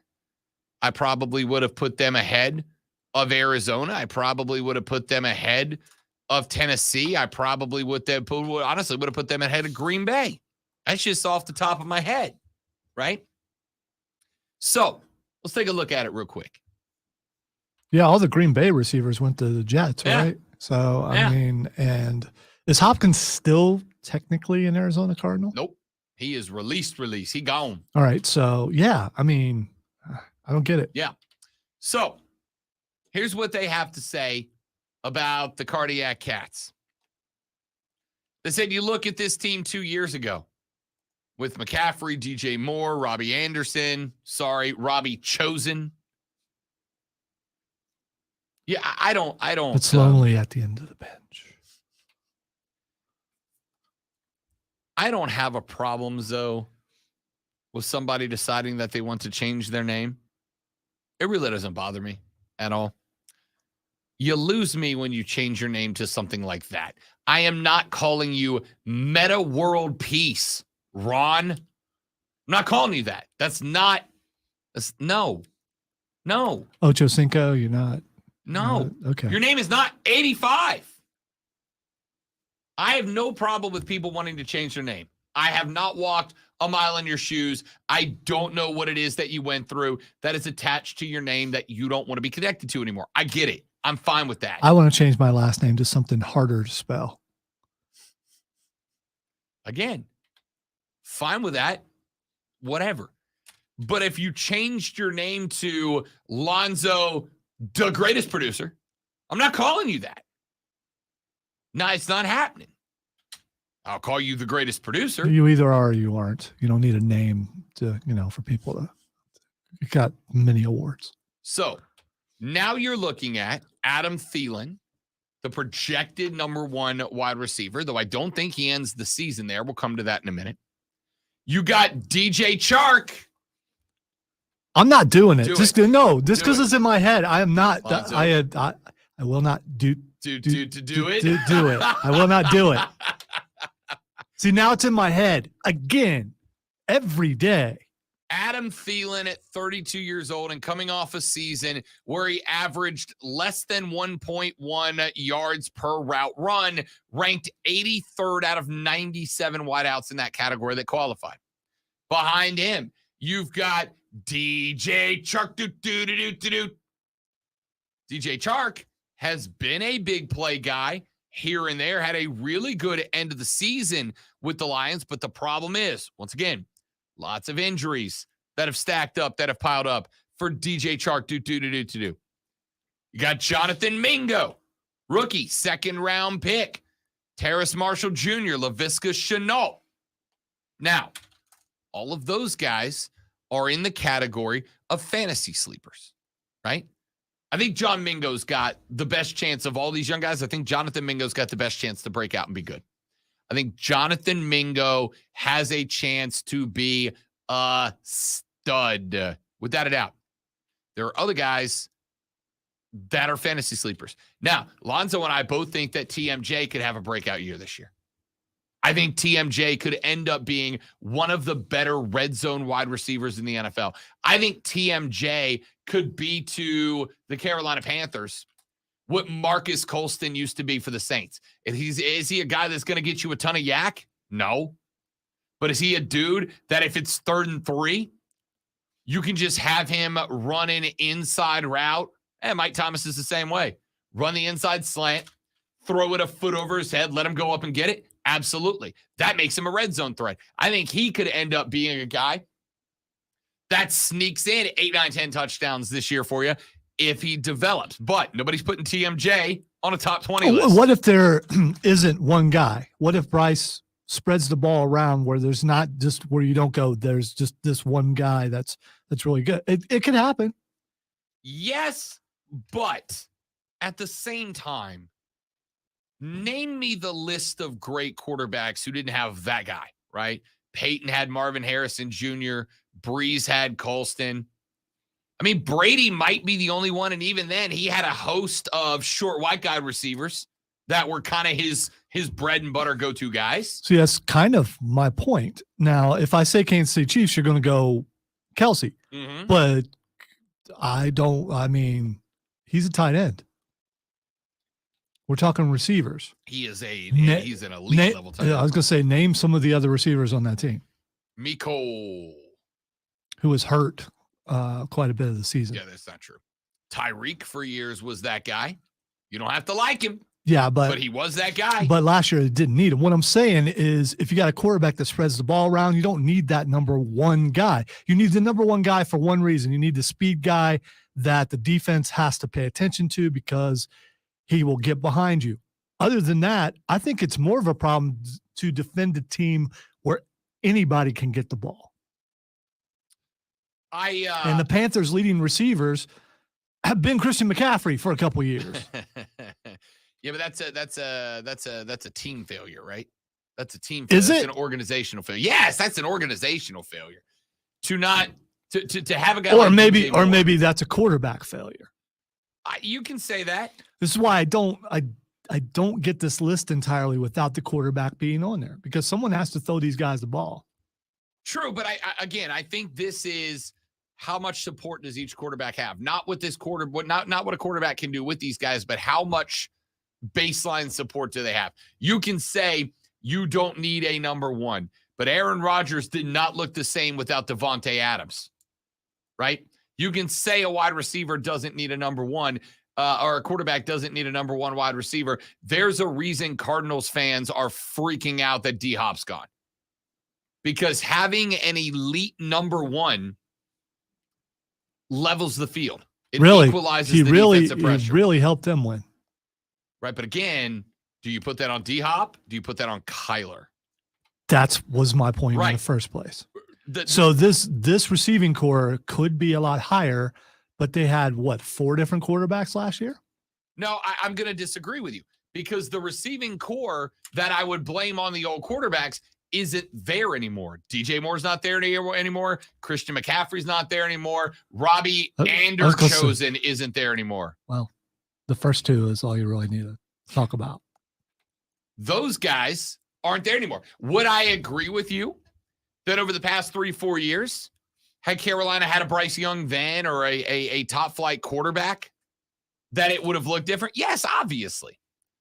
But I'm saying coming into this, we are only looking at the support that these guys give to whoever is playing quarterback.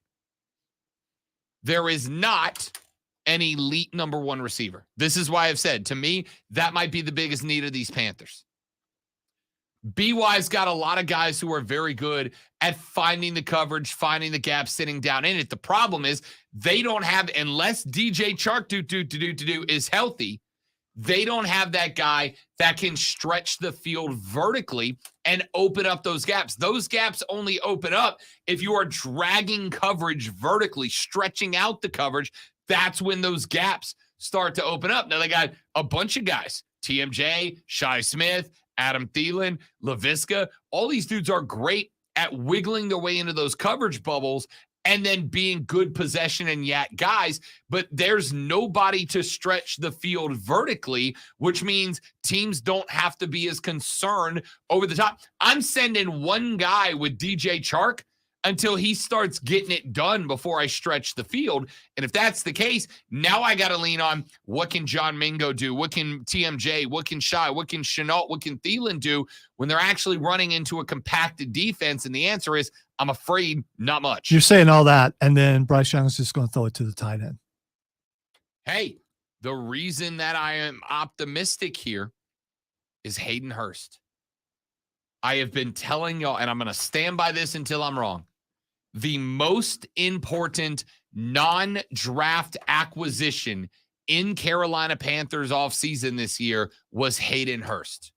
Now, the argument is made that Hayden Hurst was made to look good because he was playing with Joey Ice, Joey B. And that Joey B made him look good because Joey B did have receivers to stretch the field vertically with Jamar. He did have guys that could get down the field, and a tight end becomes elite when the defense is stretched. Because if the defense is stretched and a linebacker picks up a tight end, if that tight end is an elite caliber tight end, they're going to eat. See Travis Kelce, George Kittle, right? Hayden Hurst is a top flight tight end. That's why I think he's the most important pickup of this Panther offseason. But it is fair to say, will he be as important to BY? I think the answer is yes. How many times have you heard me say this offseason, tight ends are a rookie quarterback's best friend? But Hayden Hurst eats more if the defense is stretched. Carolina doesn't have that. Joey B had that in Cincinnati, and Hayden Hurst was able to eat because of it. I don't know if Hayden Hurst is going to scratch that. I'll say Hayden Hurst is not going to have the same numbers he had to end his time in Cincinnati. That is by and large because of what we're talking about, right? Tight end releases up the middle aren't guaranteed. And again, a tight end on a linebacker only works as a mismatch if the tight end has space, right? I don't know how much space they're going to have. And that's my big question mark here. The other spot is running back. The other spot we ranked is running back. We talked about Miles Sanders coming over. Miles Sanders brings his talent down from Philly. He played for a Super Bowl last year. But I also want you to think about the Philly offense. They had Jalen Hurts playing quarterback, a very mobile guy, not a guy that you could take eyeballs off of. Because if Jalen Hurts got lost in the scramble, what happened? Gone, right? He runs at an 82% Vic clip. You take your eyes off Jalen, he's going to kill you. But they had A.J. Brown, can get down the field. Devontae Smith, the Slim Reaper. They had a really good 1-2 punch up front, and that combined with Jalen Hurts opened up the field for Miles Sanders. I don't think Miles Sanders is going to have the same numbers in Carolina in year one that he had for Philly last year, taking him to the Super Bowl. I do think there's a good running back core there. We've talked about that before. Miles Sanders, Chuba Hubbard, Raheem Blackshear. You got everything you need. You got a very good back overall in Miles. You got a power ball back in Chuba. You got a screen pass catching extraordinaire in Raheem Blackshear. You've got everything you need there. The problem is, once again, there's no fear yet. I could be wrong about this. I hope I am. There's no fear of the deep ball. And if there's no fear of the deep ball, I can play the running backs more. I can keep guys tied up to the line. I can disrupt blocking schemes and make sure holes don't open. There's a lot of options there that have to be brought into consideration based on all of that, and that's why I think it's a worthwhile conversation. Did I think Carolina would have checked in at the skill position rankings at 31? No. Did I think they were going to be inside the top 20? No. I'd have said 22, 23. somewhere in that ballpark. But the more I read about it, the more I think about the argument, the more I kind of run through scenarios in my head, so the more I come to understand that. But I think it can be fixed. One number one overall wide receiver, one QB1's best friend, one vertical threat wide receiver. I don't even think you need to go get a D-Hop. I just think you need to go get a vertical wide receiver. Doesn't have to be a Tyreek Hill, right? A Tyreek, just go. 9 route, fly, go. Just go. Run the middle routes, bring the safeties deep with you, make them play to you, and open up the field underneath. I'm not even saying he's got to get the ball. It's just got to have the threat. They don't have the threat right now. And without that threat, everything else is going to be hard fought to get into place. That's just how it goes. Chris texts the show. He said, I think that they are that low on the basis of unknowns alone. Many new pieces, some old, some new, with a rookie quarterback and a new coach. It's hard to project anything for them right now. I'm just looking at skill, right? This is not projections of where the rankings are going to be at the end of the year. This is just, as a group of talent, this is where I think they are more talented than Houston, but less talented than Arizona. I don't think that. Bill Barnwell and ESPN think that. I think they are more talented than Arizona. I think they're more talented than Green Bay. I know they're more talented than Houston. I think they're more talented than Tennessee. If Saquon stays healthy, I think they're probably right there in there with the Giants. The Giants are ranked 27. Can we put them against New England? Hunter Henry, Jonnu Smith, Kendrick Bourne, Nelson Aguilar, Devontae Parker. I'd put them up with that group, right? Yeah, Aguilar is the only one I've heard of. Yeah. Indianapolis. We put it over with the Indianapolis. I mean, Jonathan Taylor is an all-pro out of the backfield. That gets you a huge edge. Michael Pittman Jr. had a breakout 2021 year, slowed it down last year. I'd say they're up there with Indy. Denver. I'd say they're up there with Denver. Probably around the LA Rams is about the time, and that's 23. What'd I say? 22 to 24. 24 is where I'd say. So, is this disrespect? Is this disrespect? Carolina fan, what's your thoughts? Back after this to wrap up hour 2 of the Rob Brown Show on the Fan Upstate.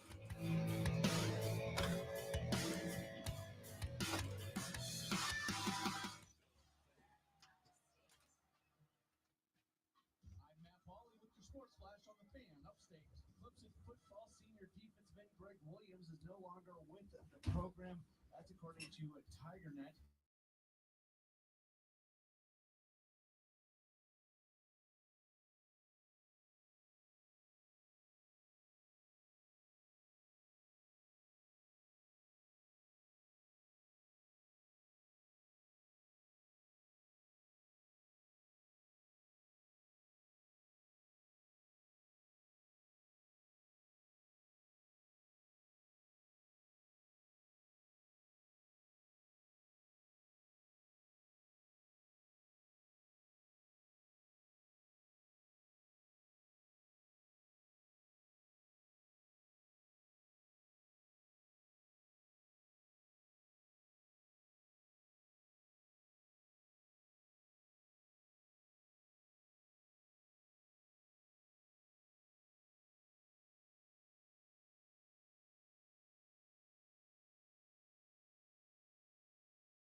I'm at risk too.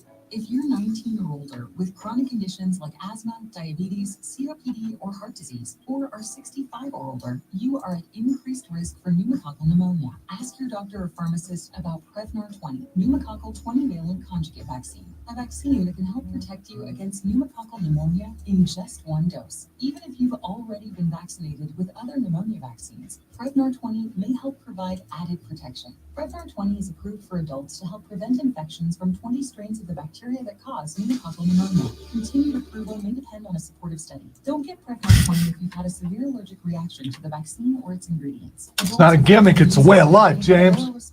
Constant disrespect. Fatigue, headache, muscle, and joint pain. For full prescribing information, please call 1-855-213-2138 or visit Prevnar20.com. Do you find yourself stuck in a timeshare? Get the real facts about the timeshare industry and your options for cancellation. Chuck McDowell, founder of Wesley Financial Group, has put together a free information guide that reveals the secrets the timeshare industry doesn't want you to know, including the 5 ways to get rid of your timeshare. You talk about the Panthers and suddenly Keep Pounding is trending on my Twitter. By the way, the dogs have been replaced with cats. See, you did it to yourself, though. Could have had dogs. Could have had a dog Twitter. I could have. That and stupid people doing stupid things, but, you know.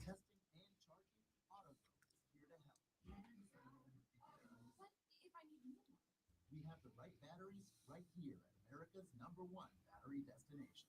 And what if I don't know how to connect it? No problem. We have a how-to for you at AutoZone.com. Oh, I wonder if that means Byron's out. What's that? WWE names Jackie Redmond Monday Night Raw backstage interviewer. Poor Byron.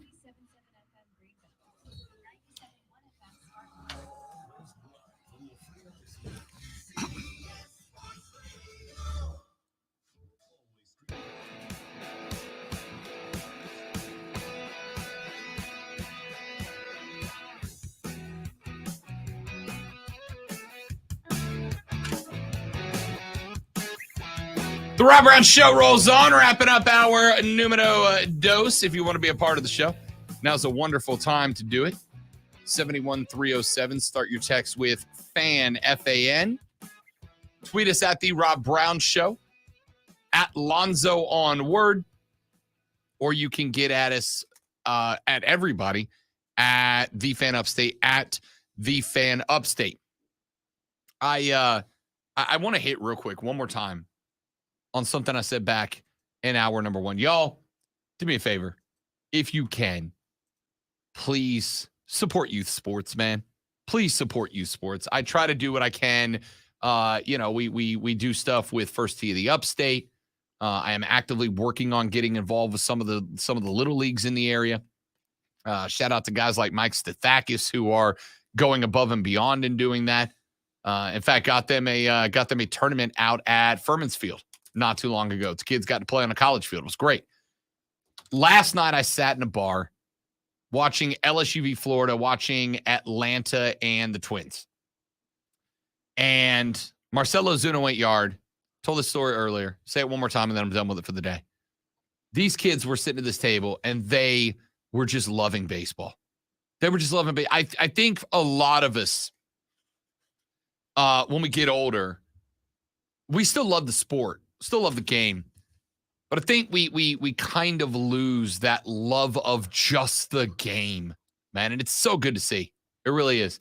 These kids, when Ozuna went dinga, these kids last night loved it. They lost their mind. They were jumping around. You'd have thought the Braves won the World Series on a walk-off dinger. It was great. They were breaking down release points, spin rate, swing plane, exit velocity, right? All this stuff that the majority of y'all, I'm not going to say y'all because I'm not in that group, but the majority of y'all think are the nerd stuff, right? Like, who cares what the release point is, or what the spin rate is, or what the launch angle is, exit velocity? Who cares about any of that? They're just nerd numbers, right? They're just nerd numbers. That's what the geeks look at. But that is the game, right? If you're playing the game, that is the game. The ability to recognize when the pitcher lets go of the pitch at the top of his release as opposed to lower in it. So you've got a better read on where that break is going to go. The ability to pick up whether the ball is spinning, what direction it's spinning, how fast it is spinning might give you that read in the 10th of a second that you have to decide to swing the bat or not on whether this thing is going to break away from you, is going to break down. Maybe it's a changeup and it's not going to break at all. It just looks like one, right? This is what makes the greats, the understanding of all these things, the ability to process all these things and then to execute correctly with all this data in mind that takes place in the blink of an eye, right? And these kids loved it. They were talking about every bit of it. One of the kids at the table was telling one of the other guys, that's what you're doing with your breaking ball. That's what you're doing. You're releasing it way up at the top. And so when you're releasing the ball and you're clicking the wrist to put that spin on it, you're not getting the same spin rate that you would if you were to come over, drop your release point, and follow through on it more. You get a better spin rate, you get a better break. I mean, he's coaching his boy, and his boy's like, okay, I'll try it. It was great. But that only happens when enough adults care enough to support youth sports, to fund them, to participate in them, to coach in them, to umpire them, and not to lose your damn minds when you do. Support those kids so we get more like that, because the game is in good hands, and I saw it last night. Let's take a break. Got a lot to get to in the third hour of the Rob Brown Show in the Fan Upstate. With a morning jolt of in-depth sports analysis and discussion every weekday at 6 on the DA Show, only on the Fan Upstate.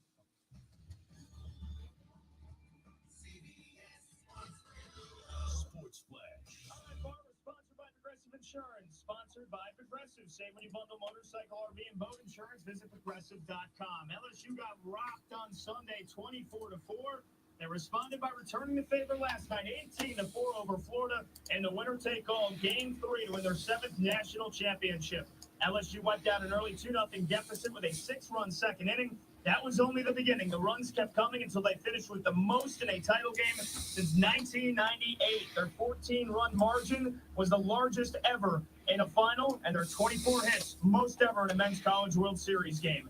NHL awards were last night. Connor McDavid cementing himself already as one of the greatest hockey players ever. He wins his third Hart Trophy as the NHL MVP. Linus Ullmark of the Bruins wins the Vezina for best goaltender. And how about this story? The Bruins head coach, Jim Montgomery, won the Jack Adams Award for Coach of the Year, and he had this to say about his past alcohol addiction. 3.5 years ago, the Dallas Stars terminated my contract because of my struggles with alcohol. And I had to change my actions and behaviors. And that's when my new team, the most important team in my life, is what leads to the success. And I'm Pat Boyle.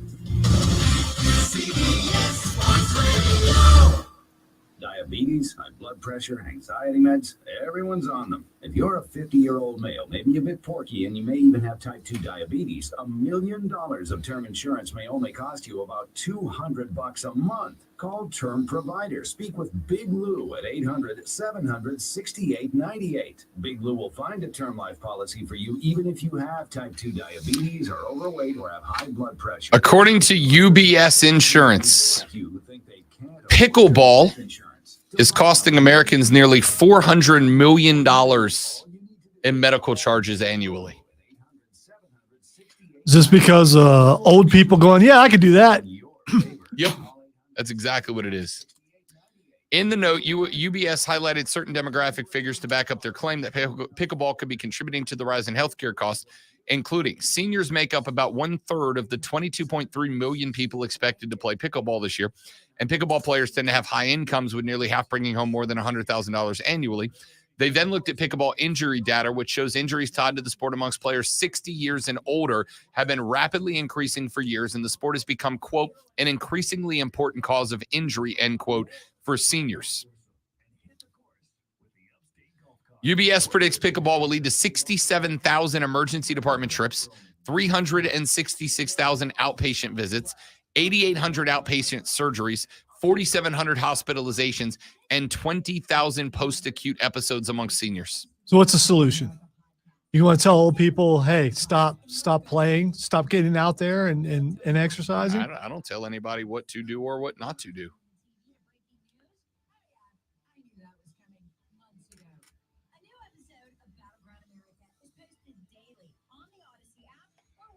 Ugh.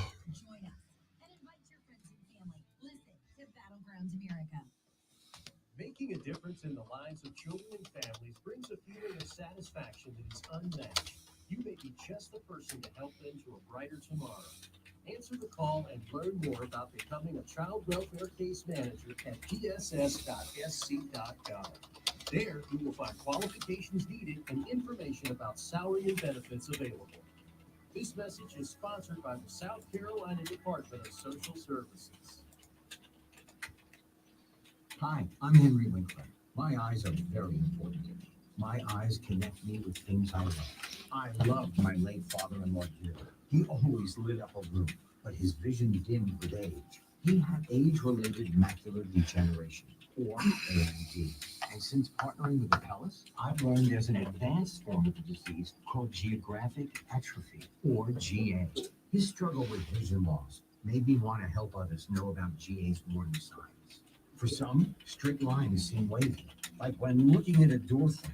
For others, blurry or missing spots can make it hard to read or see loved ones' faces. Many have trouble seeing in low light, making driving at night difficult. GA gets worse over time and cannot be reversed. If you've been diagnosed with AMD and notice vision changes, don't wait. Talk to your eye doctor about GA today. Learn more at gawon'twait.com. That's gawon'twait.com. Now, CBS Sports Radio. The Fan Upstate. Here's how to get in the game. On your radio at 97.7 FM, 1330 AM, Greenville. 97.1 FM, 950 AM, Spartanburg. Listen on your phone. Download the Odyssey app and search the Fan. Yeah, Florida, not great for the Gators. Not a great way to go out. We might bring it back up, Garnet.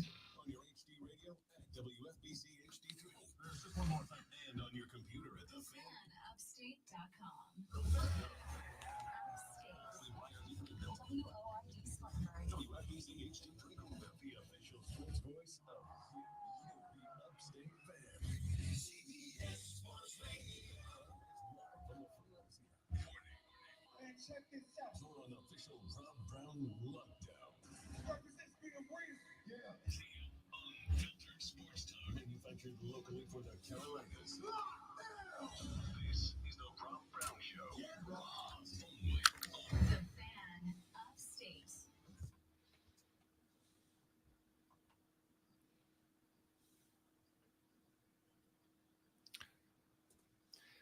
The third, the final, the best, the money hour of the Rob Brown Show goes now. This, ladies and gentlemen, is the Fan Upstate. How do you do? Upstate South Carolina. How do you do, America? You know, Lonzo, we have hit the doldrums of sports talk entertainment, haven't we? Seems a little early, doesn't it? It's not even July yet. You know, I'm looking around and I'm thinking to myself, I know that Lonzo and I do a lot of conversation about things that are loosely sports related. Sometimes things that are entirely unrelated to sports. But we do a 3-hour show 5 days a week. We have 15 hours to fill. And this may shock you, but we are not sports guys. We're just sports guys. Just the one sports. Never going to let me. That's fine. That's fine. I mean, if you aspire to, when you achieve, I will let you know. I'm working on it. Not that I'm an arbiter or anything. Yeah, for sure. Because who would say Who would that? claim that? Yeah. Yeah, no, you're good. Zoe and I are sitting here at the Palatial Fan Upstate Studios doing our wonderful and award-winning show. This really is a nice studio, you know? It really is. We got lucky. I'm not going to lie. I was up in the city this past weekend. I got to take a tour of like WFAN and the CBS Sports Radio HQ. I mean, our studio is I'm not going to say it's on par with like DA shows, but it's pretty good. It's pretty good. We got some good merch on the walls. We actually have more space in our studio than DA does in his. That's what I was talking about because it looked like it was smaller. Yeah. In Now, in fairness, I'm talking about the studio where their talent sits. If you include their production room that is connected via the old fishbowl, it's bigger. But as far as where the talent sits, that of course being you and I. Even if they did that, if they took this room and decided to put a producer's booth in, you still would have a ton of room in here. Yeah, for sure. It's great. Because what they would do is they would just open up this wall right here and put a window in it. And, you know.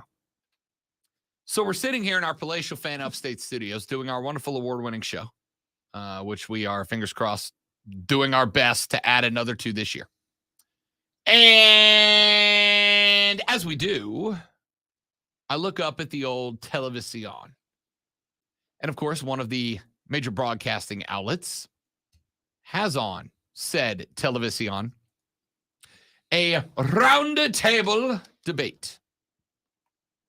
Today's topic of conversation, Lonzo, is who's had the more successful career, LeBron James or Tom Brady? And the reason why it caught my attention is because why is Tom Brady on the screen? Because, I mean, last I checked, he doesn't play anymore. Last I checked as well. As a matter of fact, he does not play anymore. You are correct.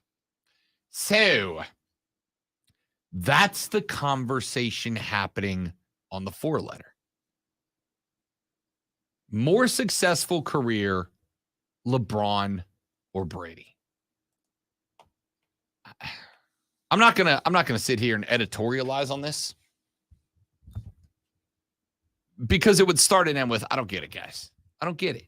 Right?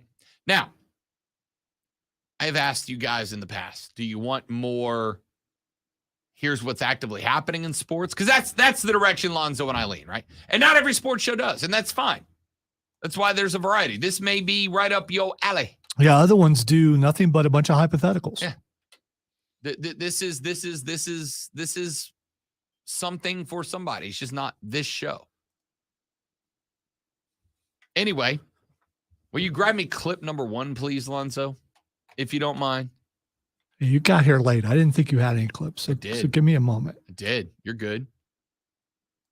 More successful career, LeBron or Brady? The College World Series. And again, I know that they can't talk about the College World Series the whole time, but College World Series just happened. The NBA draft just happened. The NHL handed out their individual awards last night. There were a couple of not surprises and a couple of surprises. Major League Baseball is happening right now. You got the Bravos out in the NL East, the Rangers in the AL West, the Twins in the AL Central, the Diamondbacks in the NL West. Yes, those Diamondbacks. There are things. Oh, and by the way, let's all laugh at the LOL Mets again, shall we? Things are not going great. So, that's fair. That's fair. So, while they are talking about who had the better career, LeBron or Brady, let us talk about something that is currently actively driving sports conversation right now, ladies and gentlemen, with Dennis Rodman.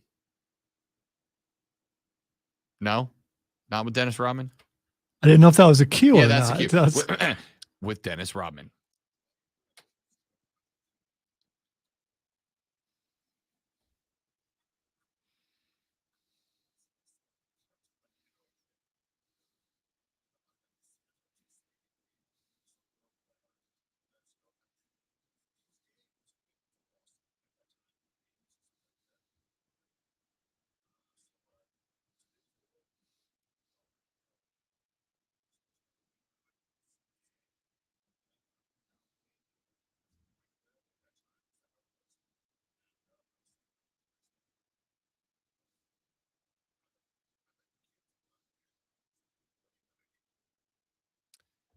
Dennis said if Larry Bird played in today's game, he'd be playing in Europe.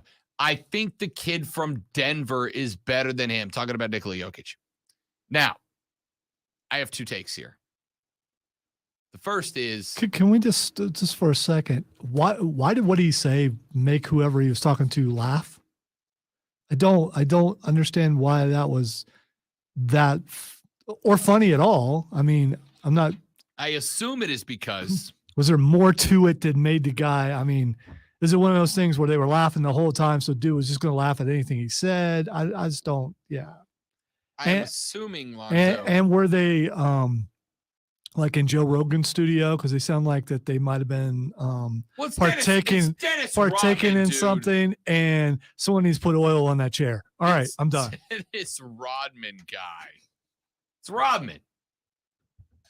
So probably to answer that question, what made him laugh so much is that is a kind of a ridiculous take, right? I would like to point out that I am the first to say that bringing guys ahead through generations is unfair because of one thing and one thing alone. It is that the science that goes into sports is exponentially better now than it was back in Larry Bird's day. It was better in Larry Bird's day than it was back in, I don't know, Dr. J's day, Pistol Pete's day, right? We can now know, like, how different chemicals in your food will impact your cardiovascular health at a cellular level. Fair playing field. Larry Bird could go toe-to-toe with Steph Curry in their primes. Oh, for sure. Right? You know what I would love to see? Them doing the 3-point contest against each other. Oh, yeah. Larry, there was famously a story when Larry walked into, I don't know what year it was, but one of the all-star 3-point contests where he kicked open the door to the room, still in a suit, and he said, which one of you mother bleepers is playing for second? You know what he did that year in the 3-point contest, Lonzo? He won it before he got to the last rack. Larry Bird could outplay Steph Curry in today's game. Now, Steph's a better 3-point shooter than Larry Bird, and I'm not going to argue. Steph can't create space like Larry Bird can, right? Larry Bird could absolutely. Now, this also takes into consideration the rule changes, right? Because whether you like to admit it or not, young guys, you young guns, defense ain't the same as it was back in Larry Bird's day, is it, Lonzo? No, it's not. If you get anywhere near anyone, you get a foul. Back then, you could mug someone big time. Look, I don't think it's quite that dramatic, but compared to... Have you seen Bill Laimbeer play? I did back in the day. So I don't think it's as dramatic as a lot of people make it out to be. But what I will say, without a doubt, is that it was absolutely tougher to play back in the day than it is now. It was a ridiculously different physical game, without a doubt. So I think that in looking at it, Dennis is wrong. He's right to have the opinion. He's wrong. Here's what I love. To the point that, and I'm not even kidding here, it's making me evaluate the show. Okay? It's making me evaluate the show because ordinarily when these types of conversations come up, I'm like, all right, they're good for every now and then. Like, I'm not going to lie. When we get to, as Lonzo pointed out, the middle of July, where it's baseball. That's all we got. We got Major League Baseball. There's no camps going down. Basketball ain't started yet. It's just Major League Baseball. These types of conversations are great for that portion of sports radio, but I did not think that it would be. Dude, Twitter broke over this conversation. And it's just old hats and young guns screaming in all caps at each other. Now, again, I will point out, I think Dennis Rodman is wrong. I think Larry Bird would succeed in this area. Do I think Larry Bird would be the same Larry Bird? Do I think he'd have multiple rings? No, probably not. I think Larry Bird would go down, Lonzo, as a good player from this generation. But there again, you talked about how they played defense back then, and you could talk about this with a lot of players in today's NBA. They would have more freedom to take shots. So maybe he takes more shots with the way defenses play. I don't know.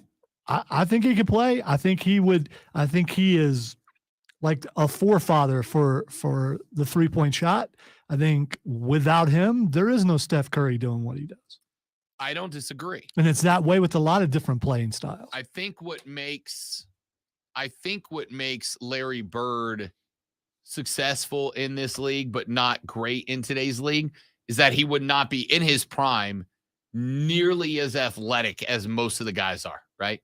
You look at Larry Bird, even when he was playing, Larry Bird's body and physique did not scream elite caliber athlete. But if he were coming up in this environment in this day, it would, because it would have to. Maybe. Again, I'm just saying, if you pluck Bird from his prime in the 70s and the 80s, if you pluck Bird from his prime and dropped him in today's NBA, not raised him, just time machine, Rick and Morty'd him from back then to now, I think he could absolutely play in this era. I think he would be very good in this era. I don't think he would. One texter said not only could Bird play in this era, he would win MVPs. I don't think he would. I think Giannis is still that guy. I think Nikola Jokic is still that guy. Because I just don't think he's got the athleticism of his day in his prime to play in today's league. But what I do think he has is just an unrivaled aggression, sense of ball control, sense of body control, and willingness to do whatever he needed to do to kill you. This is what I think is very unfair about these conversations. It's always pluck out and put them as they were, where a more realistic argument to me is bring that person with that talent and have them in this era. And if you do, then they're going to play the way people play today. That talent is still going to be there, but it's going to shine even more so in a place where they don't have to worry about some of the things they had to back then. That's why if you want to bring Larry Bird into this era and put him against people, have him live in this era before he jumps into the NBA, and I think he would dominate. Yeah, but let's talk about what this conversation is really about. What's this conversation really about? My NBA is better than your NBA. Well, yeah, right? It is. And that conversation only works if you go the guys that were the best when it was my NBA or is my NBA versus the guy that's the guy that was the best when it was your NBA or now that it's my NBA. It's about what version of the league is better. If you go, what if we brought Mike up, but we let him grow up in the modern day with the scientific advances and nutritional advances and tech that goes into making athletes. Yeah, that conversation is a very viable one. And I think for a guy like you and me, that's a great one. I don't think it works for the modern guy because this conversation is not about whether Bird's the guy or not. This conversation is the old hats going, my dudes could kick your dudes' asses. And the young guys going, your old men could not keep up with my scientific mutants. Well, it's the same argument as taking this player from here and putting them back in that day and saying they would dominate. Of course they would. Bigger, stronger, faster. They're just probably going to do that. I don't know. Could Steph Curry be Steph Curry in the 70s when hand checking was part of the game? No, absolutely not. But there are some players like Jokic, like LeBron, like Giannis. Those guys you could take back there and they would be dominant. I agree. And that's why this conversation is this conversation. Or you take them back like a few decades and you have them try to drive the hole against Shaq and they die. All right, let me give you a couple of texts and tweets that have come in. Not only could Bird play in this era, he would win MVPs. We got a texter that said, Mike, if you take the skill set from Larry Bird and applied it in today's game, he would annihilate everyone the same way with Michael Jordan and anyone else in the past. That was awesome. Y'all keep rocking it. Killer show, guys. Thank you very much. Texter said, well, Robbie, you know what that means? Time to get out NBA 2K23. Put Larry Bird against anybody you pick and let the computers battle it out. Again, that's why I said, if Larry Bird plays Giannis, I'm taking Giannis. If Larry Bird plays Nikola Jokic, I'm probably taking Jokic. But could I put Larry Bird? But what if they're playing horse? Side of the rafters, side of the bleachers, row 3, off the roof, nothing but net. And now I want McDonald's fries. And then finally, the reason I love you guys, the reason I love you texters, the best text of all, Rob, Rick and Morty isn't time travel. You know, I know it's a portal gun. It's interdimensional. He can travel throughout the multiverse. Yeah, no, I know. I watch Rick and Morty. I get it. I blew the reference. Should you have went with Doctor Back Who? to the Future. Doc Holliday. No, Doctor Who, not Doc Holliday. Yeah. Not Doc Brown. Yeah. You got me flustered here. You also gotta figure out your time traveling reference with the audience that you believe is listening right now. Which ones will they Back get? to the Future. Well, they absolutely got the Dragon Ball reference earlier, so I think Rick and Morty worked. Right, Rick and Morty, and Texas right. Rick and Morty's not time travel; it's interdimensional travel. But that does mean I could technically travel to a dimension where Larry Bird is immortal, and we could find out. All right, this is too much. Let's take a break. Got a few more things I want to sprint through before we get to Twitter trending topics and call it a day. My name is Rob Brown. The great one, Lonzo's over on the other side. When we come back, how about a local dude headed to the league? Jalen Slauson gets drafted by the Kings. I want to talk about that for just a minute because I love this for a hustle monster of a player. We'll talk about him when we come back on the Rob Brown Show on the Fan Upstate. Ring alarm.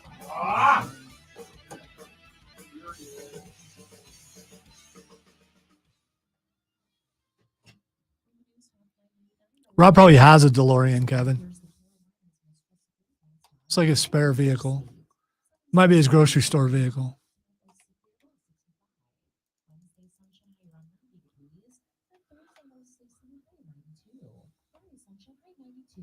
Meteorologist Jennifer Vucic's on the Fan Upstate. Currently, it's 81. And now, Mark Ryan's morning sports spin. So I was asked, what would I rather win? A regular season game against LSU as a Florida fan in football, okay? Or a baseball national championship over LSU? And I couldn't believe I was asked that question. It is so obvious and easy to me. It's the football room. You know, football, college football is now the second highest rated sports in the country. NFL is 1, college football is 2. College football has long since passed Major League Baseball in NBA in terms of television ratings. College baseball is a niche sport that doesn't even have 1/10 of the ratings of college basketball. So yeah, congratulations LSU. You won the national championship. You've earned it. But don't expect me to be crying in my beer.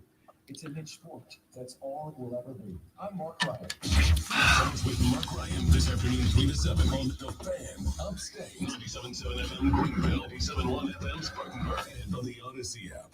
Hey, it's Rob Brown here to tell you about my friends at QC Kinetics, the nation's leader in non-surgical regenerative therapy. Listen, if you are dealing with joint pain, you're not just dealing with the pain itself. You're also dealing with the impact it has on your life, right? Like that feeling you get when your grandkids say, hey, come roll around on the floor with us, and you can't. Or when your buddy calls and says, what do you say we get 36 holes in this weekend? And you can't because you know your knees or your hips or your lower back are going to be killing you the next day. You want to get rid of that pain, and you want to get back those things that you miss doing, right? Of course you do. So you need to get with my friends at QC Kinetics. Their natural, non-surgical therapy can help you get rid of the joint pain and reclaim your life. Get back to doing the things that you love, joint pain-free with no surgery, anesthesia, physical therapy, downtime. It's just that simple. Go to their website, qckinetics.com, qckinetix.com, or give them a buzz at 864-448-3772. 864-448-3772. It's our friends at QC Kinetics. Diabetes, high blood pressure, anxiety meds, everyone's on them. If you're a 50-year-old male, maybe a bit porky, and you may even have type 2 diabetes, $1 million of term insurance may only cost you about $200 a month. Call Term Provider. Speak with Big Lou at 800-700-6898. Big Lou will find a term life policy for you, even if you have type 2 diabetes, are overweight, or have high blood pressure. All right, I just CC'd you on an email. The QC recorded played again. And I'm sending it to Jim to ask him if they are supposed to be live. For what now? For a QC. Yeah.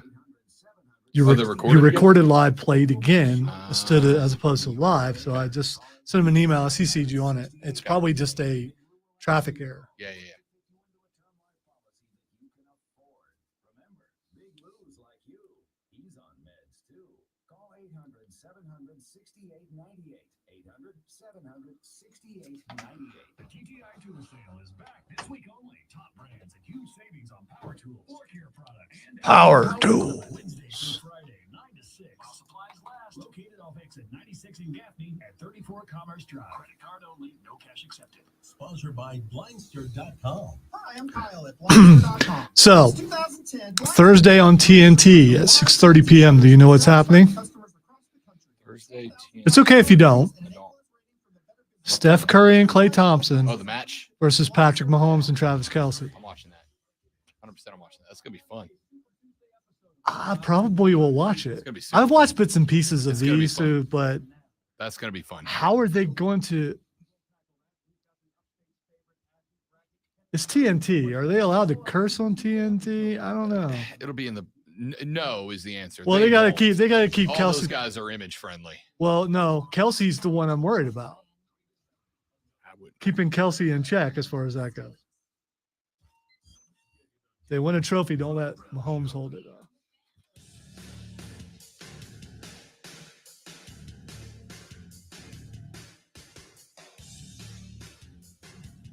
With the 54th overall selection in the 2023 NBA draft, the Sacramento Kings select Jalen Slauson, Furman University. How about the dude, man? How about the dude getting the run? 6'7" forward from Somerville, South Carolina, pardon me, led Furman to a SoCon championship, its first since 1980. Led the Furman Paladins to their NCAA tournament victory over Virginia, their first since 1974. In that game, he went double-double with 19 points and 10 boards in a 68-67 upset over Virginia in the opening round. On the season, Jalen Slauson averaged 15.6 points, 7.1 boards, 3.2 assists, 1.5 steals, and 1.5 block shots per game. Dude is polished, and he is a hustle monster, right? I got to call one game for Furman this past year when the football team was away playing a football playoff game. Got to attend 3 or 4 other Furman games. And I'm going to tell you, Jalen Slauson is one of my favorite players to watch play. One of my favorite players to watch play. Dude goes 6'7", but plays almost like a shooting guard, right? He's got all the capabilities and talents to play a power forward, but he plays like a shooting guard. He plays outside in. He's got slash and shoot potential. He's got a drive and jump J that's just smooth like butter, man. I love watching this kid play, and I am pumped to see what he can do. He is a dude that is a stat sheet machine. He is a wildly efficient outside shooter. We talked about Brandon Miller, right? Gets drafted by the Charlotte Hornets, and I told you why yesterday. One of the big problems for Charlotte is that they don't really have a lack of don't really have outside shooting. They have a lack of outside shooting, which kind of prevents being able to lean on, when he's healthy, LaMelo and some of the other power forwards that have been brought in. Brandon Miller's a dude that shot 39% from deep. And that's impressive. Now, granted, respectfully to the Dins, it's against lesser competition in the Southern Conference. But Jalen Slauson, though, shot 39.4% from deep.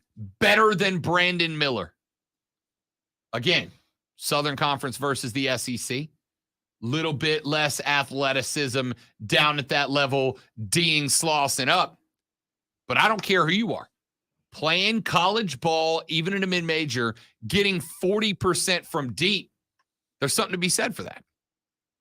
He's also, despite playing, again, a hybrid shooting guard power forward position, a really, really good passer. Had 7 assists 3 times last season. had double-digit rebounds 10 times last season.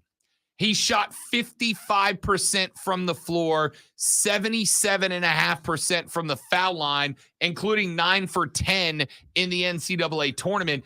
The dude does the little things.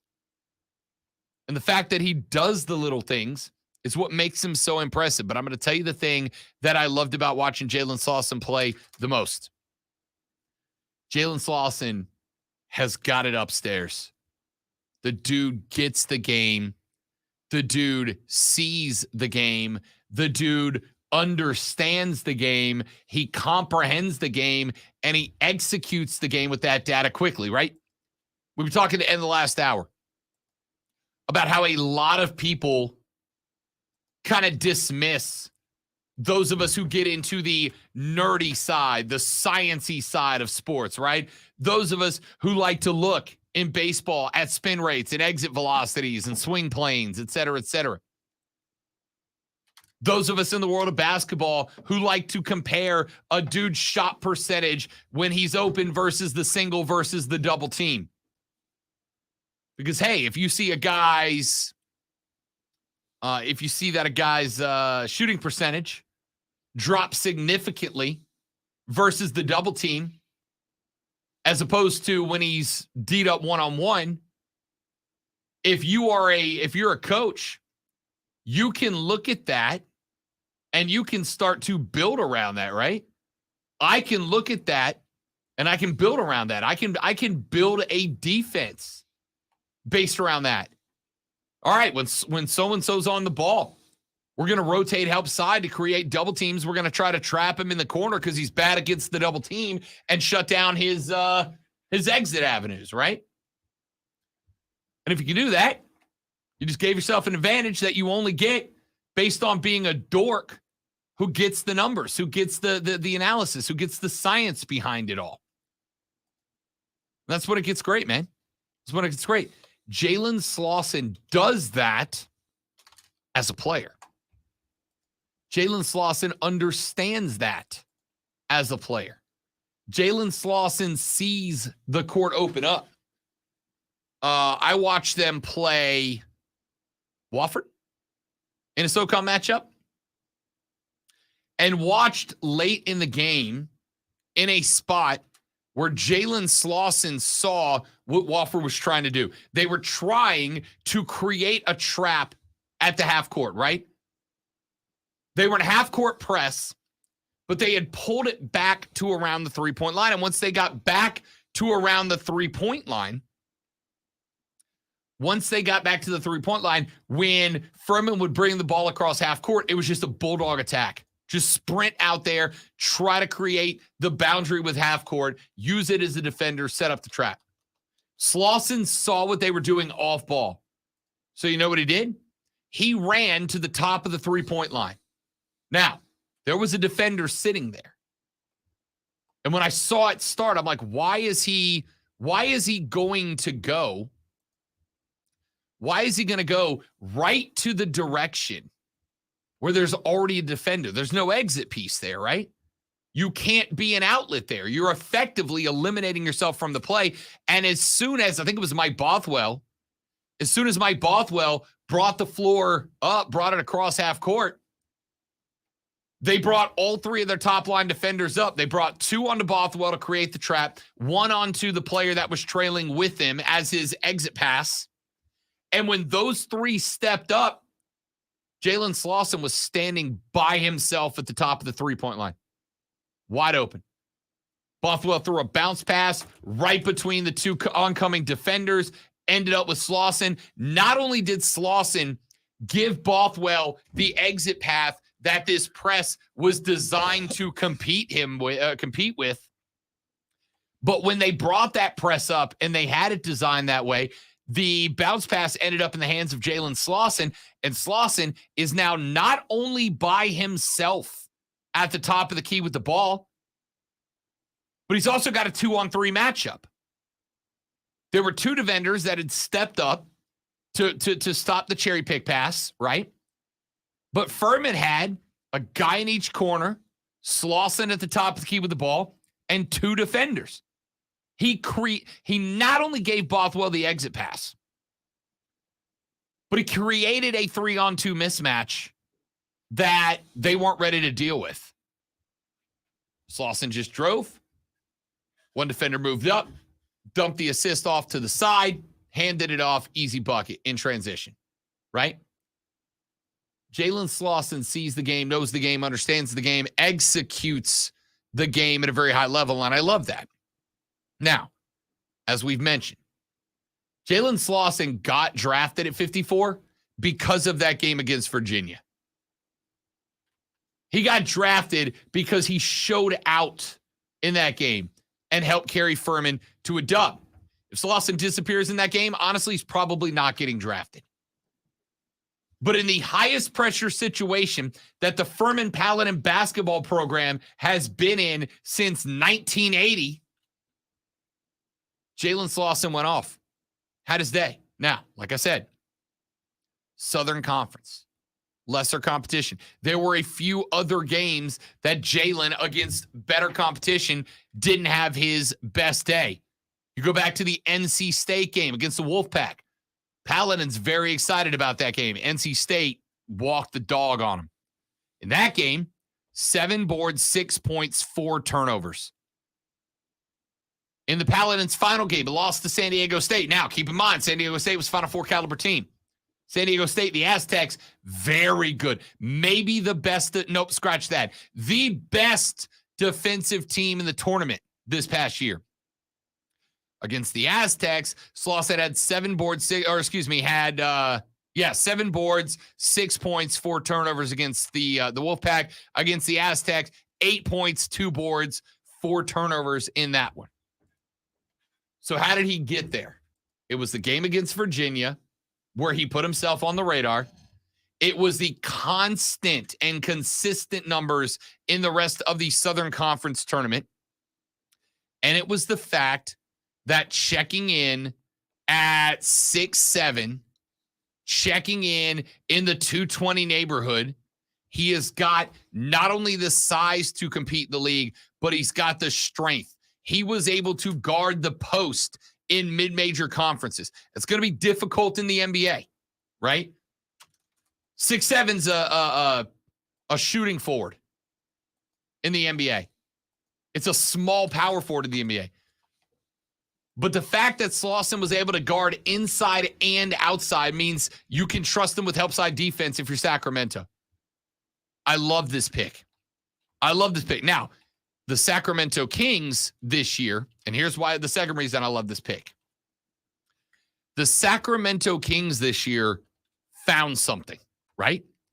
They make a run into the playoffs. They light the beam. They're in good shape. They started to find something. De'Aaron Fox, Kevin Huerter, Harrison Barnes, Keegan Murray. They found a little something. But one of the spots that they needed help was depth at the power forward. Because after Murray, you had to go to Trey Lyles. You had to go to Harrison Barnes after that.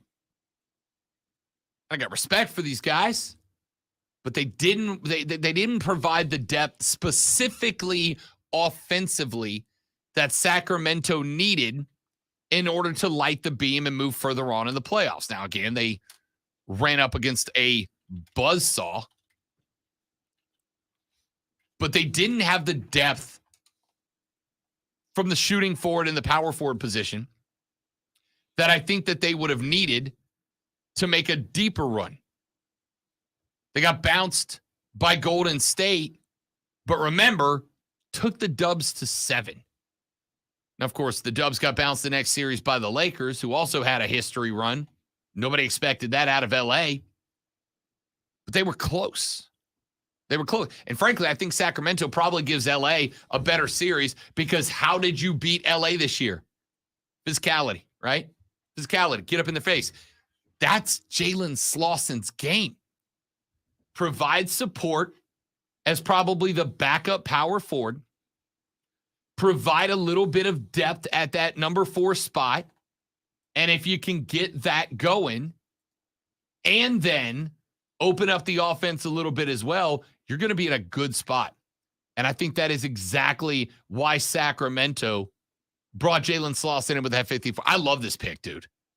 I love this pick. I love this move. I love it for Sacramento. I love it for Jalen Slauson. What a fit, man. What a fit. That's good stuff. All right. Last thing we'll get to before we get to Twitter trending topics and call it a day. Actually, two things real quick. In the World O Golf, the PGA Tour and the Live Tour merger are going to have a little looky look from Congress. They are going to take a look at how this framework went down. And I'm not shocked by that, right? I'm not shocked by that because, again, as we said when the merger happened, it is very, shall we say, interesting that Jay Monahan and the PGA Tour were as anti-Live Tour as they were for as long as they were, and then all of a sudden, that paperwork got signed. So some congressmen said, hold up, we're going to take a look at this. Why? Because the Saudis are involved, right?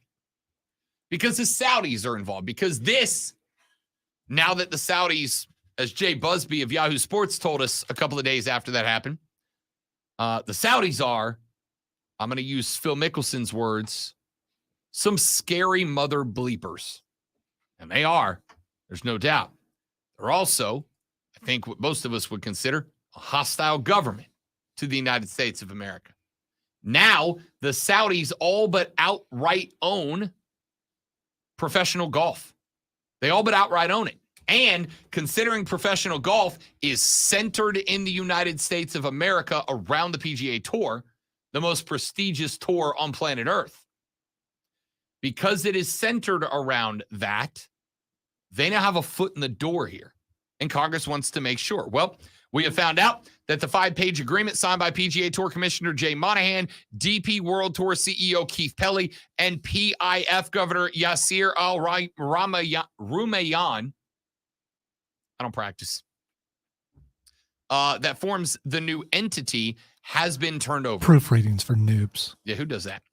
The framework agreement was signed May 30th and sent along with other documents to a Senate subcommittee looking into the alliance yesterday ahead of a July 11th hearing in Washington. The agreement stated that the, quote, parties share a common goal of creating a global golf partnership and of growing and promoting the game of golf globally, ending divisions and unifying the game of golf for the benefit of all their shareholders, including players, sponsors, and fans of the game worldwide.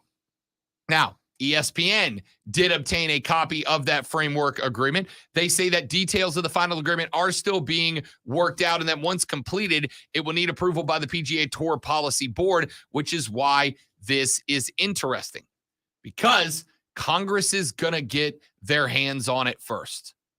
Congress is going to do the investigation first.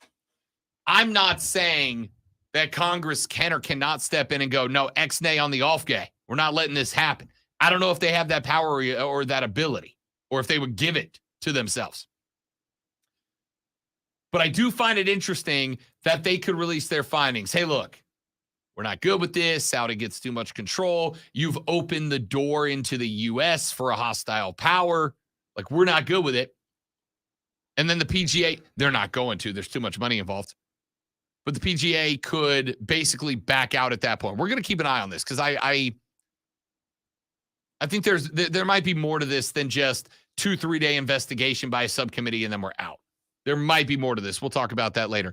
And finally, before we take the break, CONCACAF has elected that they are going to suspend 4 players involved in that brawl that took place in that last Mexico-U.S. game, including Weston McKennie and Serginho Dest.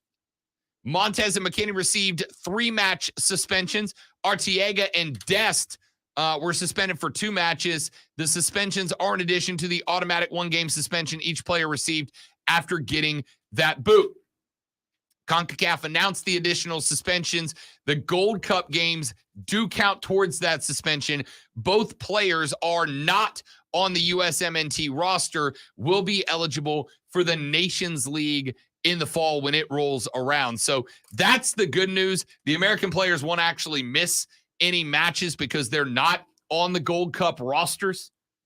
And I got to tell you, I am 100% fine with suspensions being able to be served for an event that I wasn't even going to participate in. Next time I get in trouble with the lady friend, I hope she's like, hey, you're suspended from the next thrift store visit. Oh, man. Darn it. So you don't like the thrift store? I just need an example. I love the thrift store. You could wear your granddad's clothes. I love the thrift store. I'm old, dude. I told you. I say things when it rains like we needed this now. I have not one, not two, not three, but four. I have 5 different gardens in my backyard. I am old now. I just couldn't think of a bet. The problem is there's nothing I don't enjoy doing with my fiance. So I didn't have an example of a thing I would be suspended for that I wasn't going to do anyway. Anyway, let's take a break. We'll come back, Twitter trending topics, and call it a day. I'm Rob. He's Lonzo. This is the Rob Brown Show. Ladies and gentlemen, this is the Fan Upstate. I sent you a couple things on Twitter. All right. One of them is funny. The other one has to do with the Panthers. So it's not funny? Confirmation, possibly?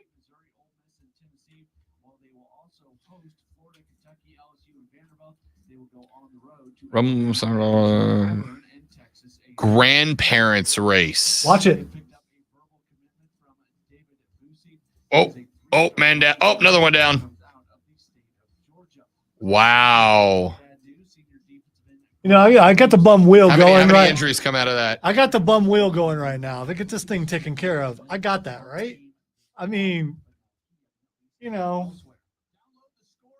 The dude in blue was really feeling himself at the beginning, and then that leg just stopped working.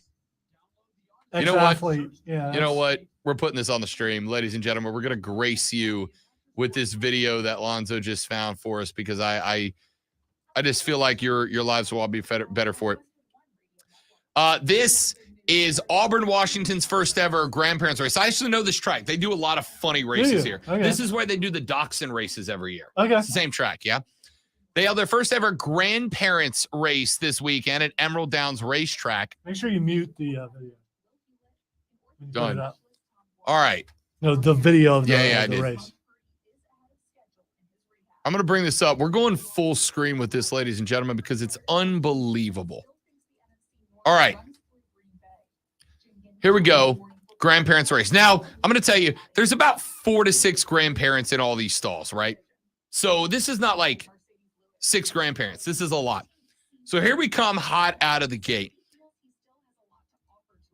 Gates are open, and we're going. Now, I'm going to stop it here because we've clearly got 3 heavy favorites right out of the gate. You got Guy up top. He's in the running shoes. He's got the blue denim shirt. He's got the shorts on. He's comfortable. Then in the middle, I think we got a bit of a hipster grandpa. He's got on like the graphic tee. He's got on what appear to be like skinny gray jeans. All right. I like the look. And down at the bottom, we have Mega Dad. All right. Blue, unlogoed golf polo, khakis, and boat shoes. That's Mega Dad. That's ultimate. The only way that dad gets dadder is if his sunglasses are hanging around his neck on a wire. All right.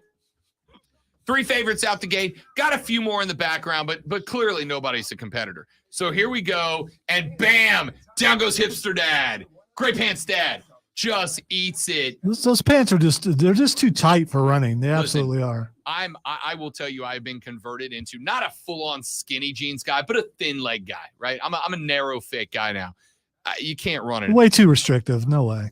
So he takes off, and the right leg gets just a little out from under him, and boom, down he goes face first. All right. That's a tough landing, man. That's a tough landing. So now we're down to blue shirt guy up top and Mega Dad in the bottom.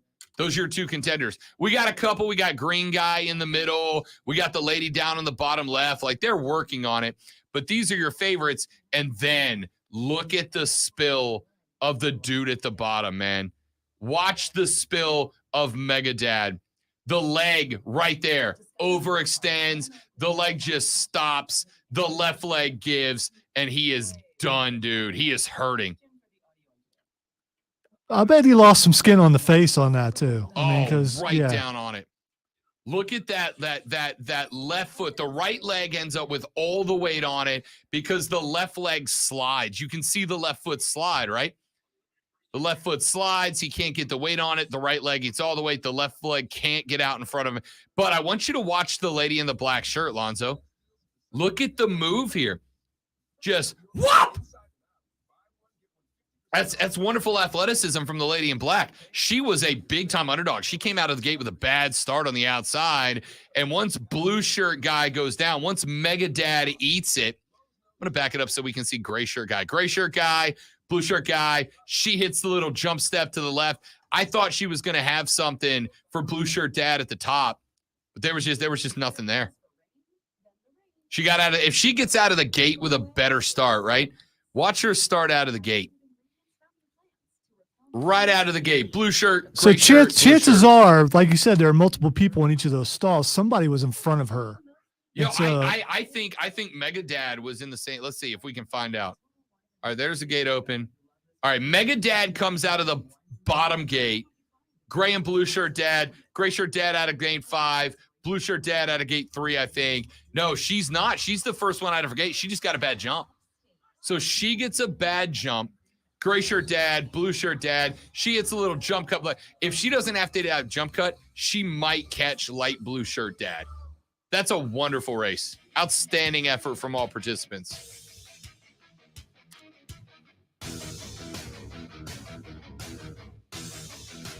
All right, real quick bit of news before we get to a Twitter trending topics.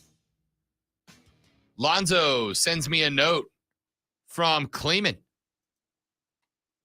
The Panthers and Browns are, quote, lurking, end quote, to potentially sign wide receiver DeAndre Hopkins per ESPN. Hopkins has received contract offers from both the Patriots and the Titans as well so far, but it looks like Cleveland and Carolina have both emerged as potential destinations. That according to Sal Paolantonio and Brad Stainbrook of ESPN and the OBR, respectively. Of course, Hopkins played his college ball in South Carolina. I will tell you, per the Vegas odds, Carolina is nowhere near the top of the list, but they are on it. That's the biggest piece, kids. Wide receiver 1. And now, the Rob Brown Show presents Twitter Trending Topics. As we go to Twitter trending topics, I just want to say that there are wrestlers on SportsCenter right now. Seth and Bex. Don't know why I'm saying that, but there are. All right, the first thing that's trending is the Grimace Shake. I've heard it's real bad, dude. I haven't had it yet. All right, I will let you know Saturday if it's available. Yeah, I think we got to do that. But the reason why it's trending is there's a TikTok trend with the Grimace Shake. People take a taste of it, and they show themselves either laying on the ground, having thrown up purple, or in accidents or things like. They're being very creative with it, which makes me wonder, is it that bad? You know, the last time I wondered if something was that bad, it was. So I'm just curious. So the Grimace Shake, I'm not a TikToker, so I don't know about the TikTokers. But apparently it's really big on TikTok right now. So we've worked to our punishment, Zoe, for Bet for the Cycle. We're still in the hot sauce challenge now because we've both missed parlays the last 2 weeks running. Cody and I are furious because we missed about like a half a bag. The next punishment is going to be you have to eat a Grimace meal, every bit of it, once per hour.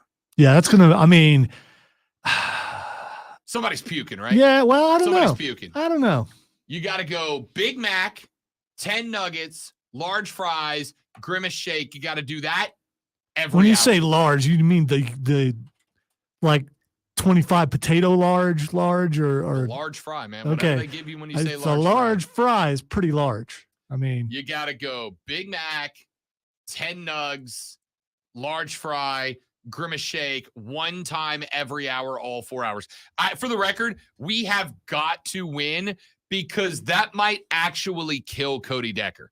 Cody's like in shape. I lift multiple hours every day. I only eat lettuce with like water for a salad dressing. Was he Cody's super wait. in shape. Is he this might kill him. Is he a competitor or not a competitor? I don't want to hear any whining. No. I mean, gonna go for it. Yeah. He's gonna go for it, but I'm afraid it's gonna kill him.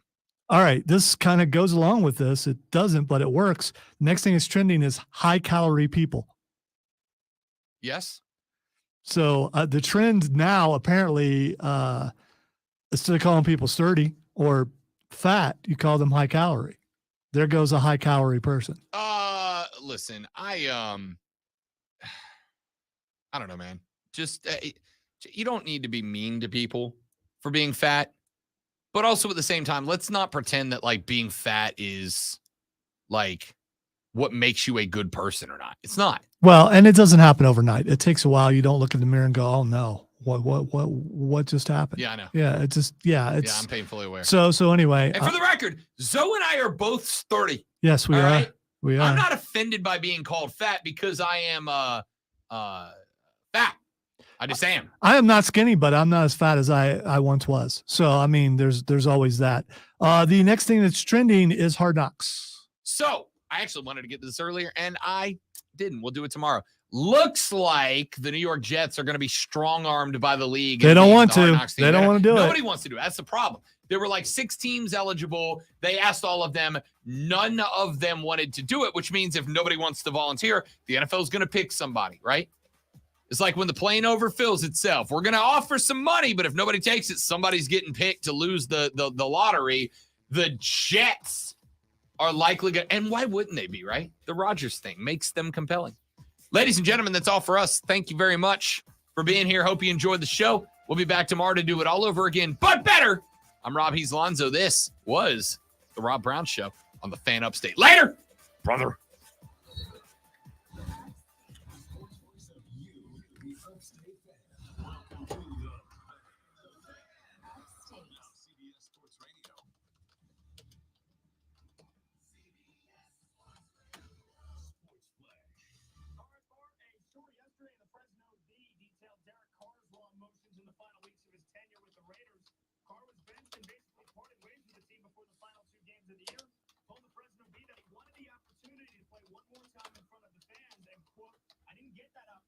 So it definitely lit a fire inside me to keep going. End quote.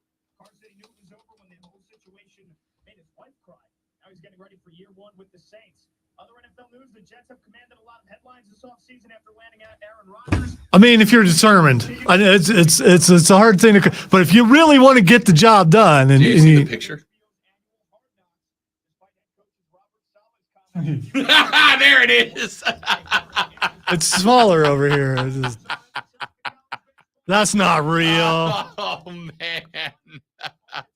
I'm a bad person. Thank you guys for watching. Hope you enjoyed the show. We'll be back tomorrow. Yes, that is. That's the only correct response. It really is. You guys are the best. We'll see you all tomorrow. Thanks. Tell your friends about us. Goodbye.